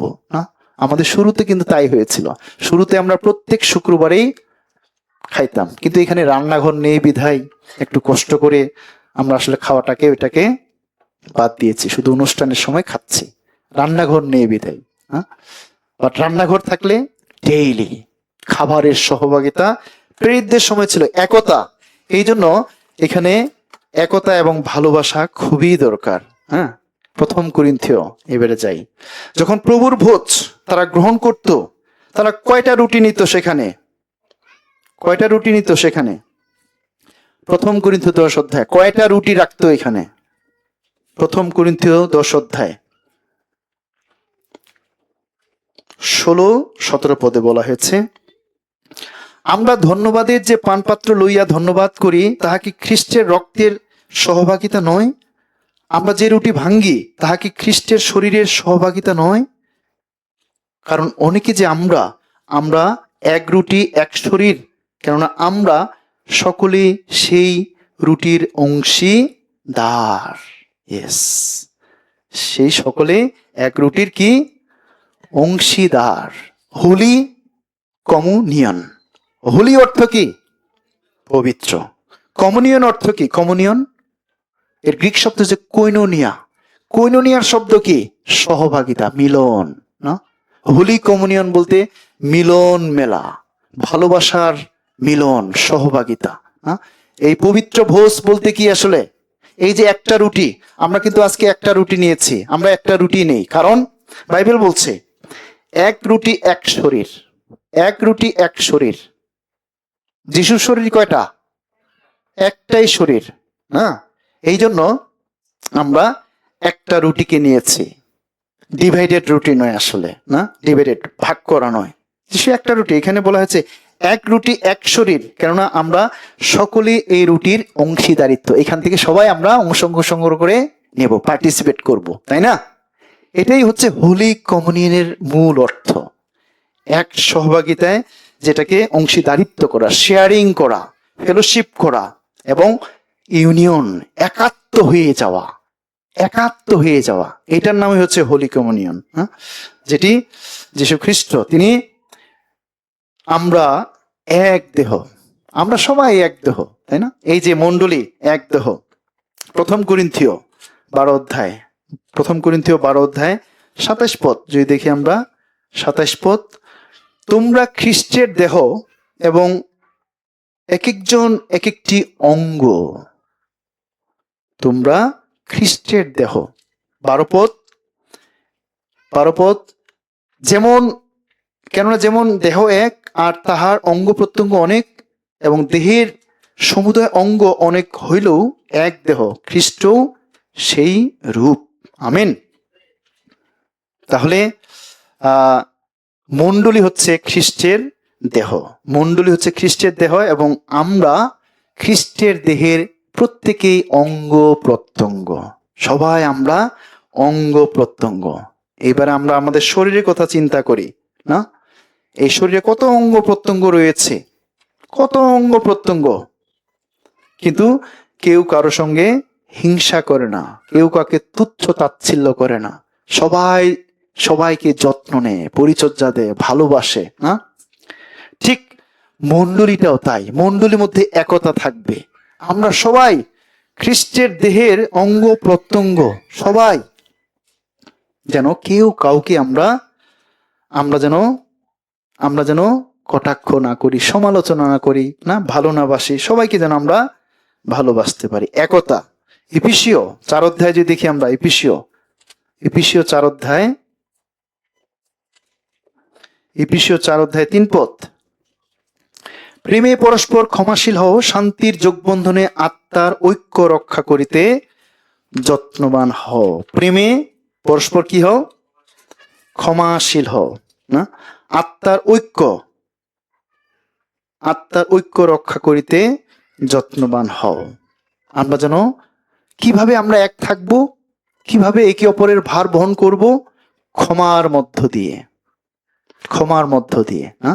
তখনই মণ্ডলীটা সুশৃঙ্খল ভাবে সামনে এগিয়ে যাবে। কিন্তু যখনই আমরা দোষ ধরাধরি শুরু করব, কমপ্লেন শুরু করব, একে অপরকে ক্ষমা করব না, দোষগুলো নিয়ে আমরা নাড়াচাড়া করব, তখনই করিন্থীয় মণ্ডলীর মধ্যে বিভাজন সৃষ্টি হবে, দলভেদ সৃষ্টি হবে, নানা ধরনের সমস্যা সৃষ্টি হবে।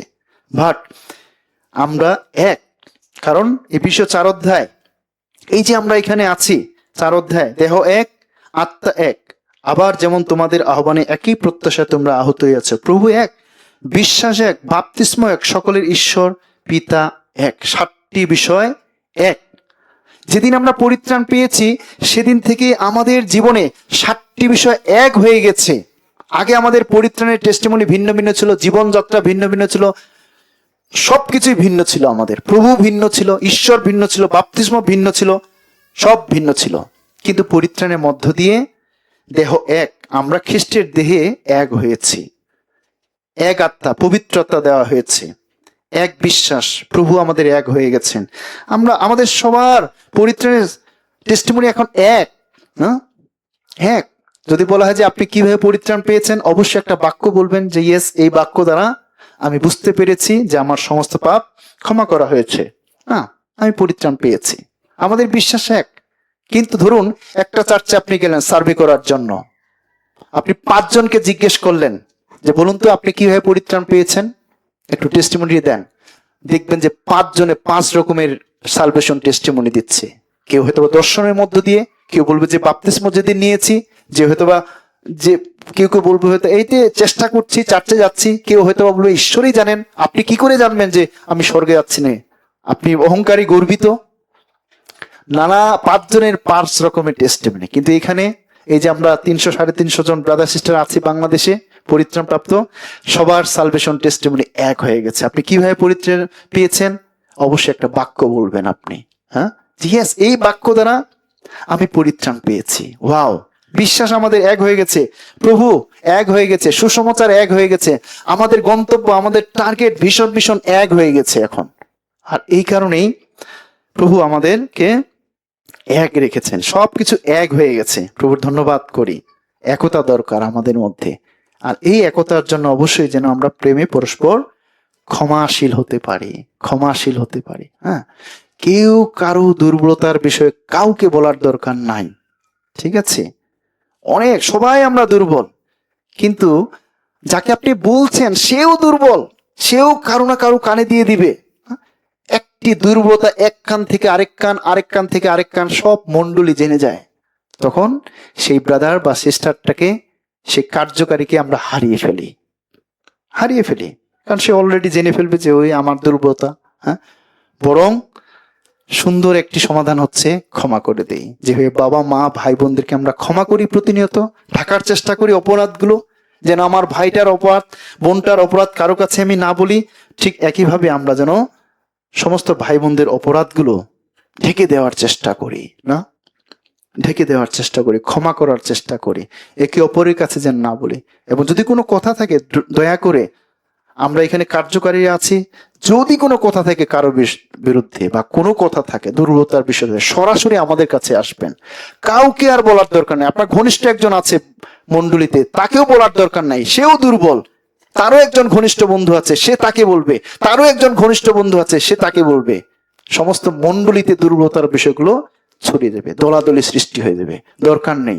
বরং কোনো যদি দুর্বলতার বিষয় থাকে, দয়া করে সরাসরি আমাদের কানে দিয়ে দিবেন।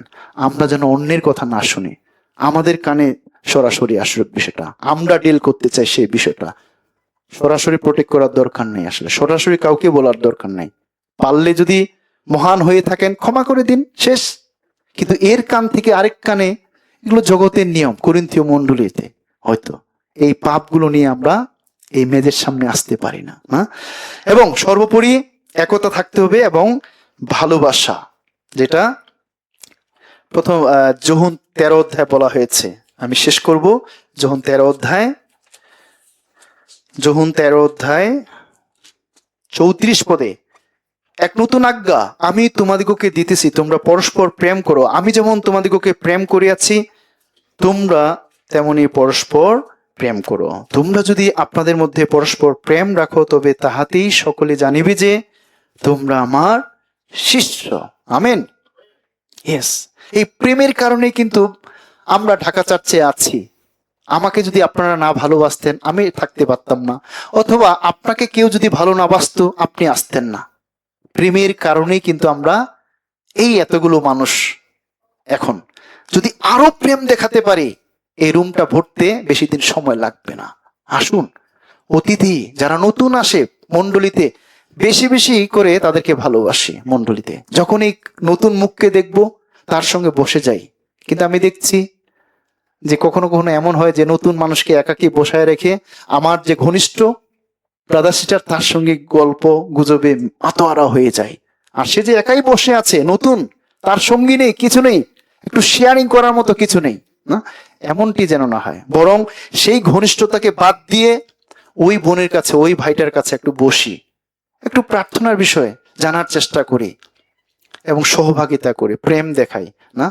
অতিথি সেবা যেন আমরা করতে পারি এবং আমরা যেন একে অপরকে বেশি ভালোবাসতে পারি, আরো বেশি যেন ভালোবাসা তৈরি করতে পারি, ক্ষমা করতে পারি এবং একে অপরেরকে যত্ন নেওয়া। গালাতিয়া 6 অধ্যায় দেখি, গালাতিয়া 6 অধ্যায় 2 পদ, 6 অধ্যায় 2 পদ,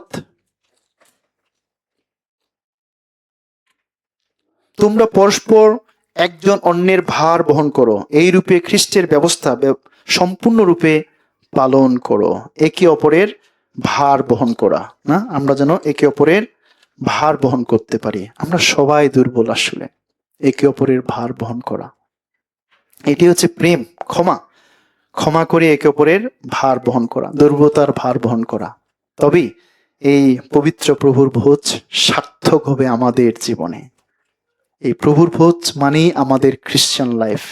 এই প্রভুর ভোজ মানেই টেবিলে থাকা নয়, শুধুমাত্র খাবো এটাই নয়, বরং এটা আমাদের খ্রিস্টান লাইফ। আসলে খ্রিস্টান লাইফে হোক যেন আমরা যে বাক্যটি আমরা দেখলাম 1 করিন্থীয় 11 অধ্যায় 23 থেকে, অবশ্যই আমরা যেন স্মরণ করি প্রভুর ভালোবাসাকে এবং প্রচার করতে পারি এবং নিজেকে পরীক্ষা যেটা করতে পারি। এবং কোনো দুর্বলতার বিষয় থাকলে আজকে ফিরে আসতে চাই, পাপ স্বীকার করে ফিরে আসা, এবং প্রভু যেন আমাদেরকে ক্ষমা করেন এবং প্রভু যেন আমাদেরকে আশীর্বাদ করেন, দয়া করেন, এই জন্য ফিরে আসা। তবে তিনি শাস্তিগুলো মওকুফ করে দিবেন, তিনি আমাদেরকে আশীর্বাদ করেন, এবং আমাদের মধ্যে ইউনিটি থাকা, আমরা যেন আরো এক হতে পারি, ভালোবাসতে পারি একে অপরকে, আরো বেশি ভালোবাসা সৃষ্টি হতে পারে আমাদের মধ্যে, আরো বেশি আসলে।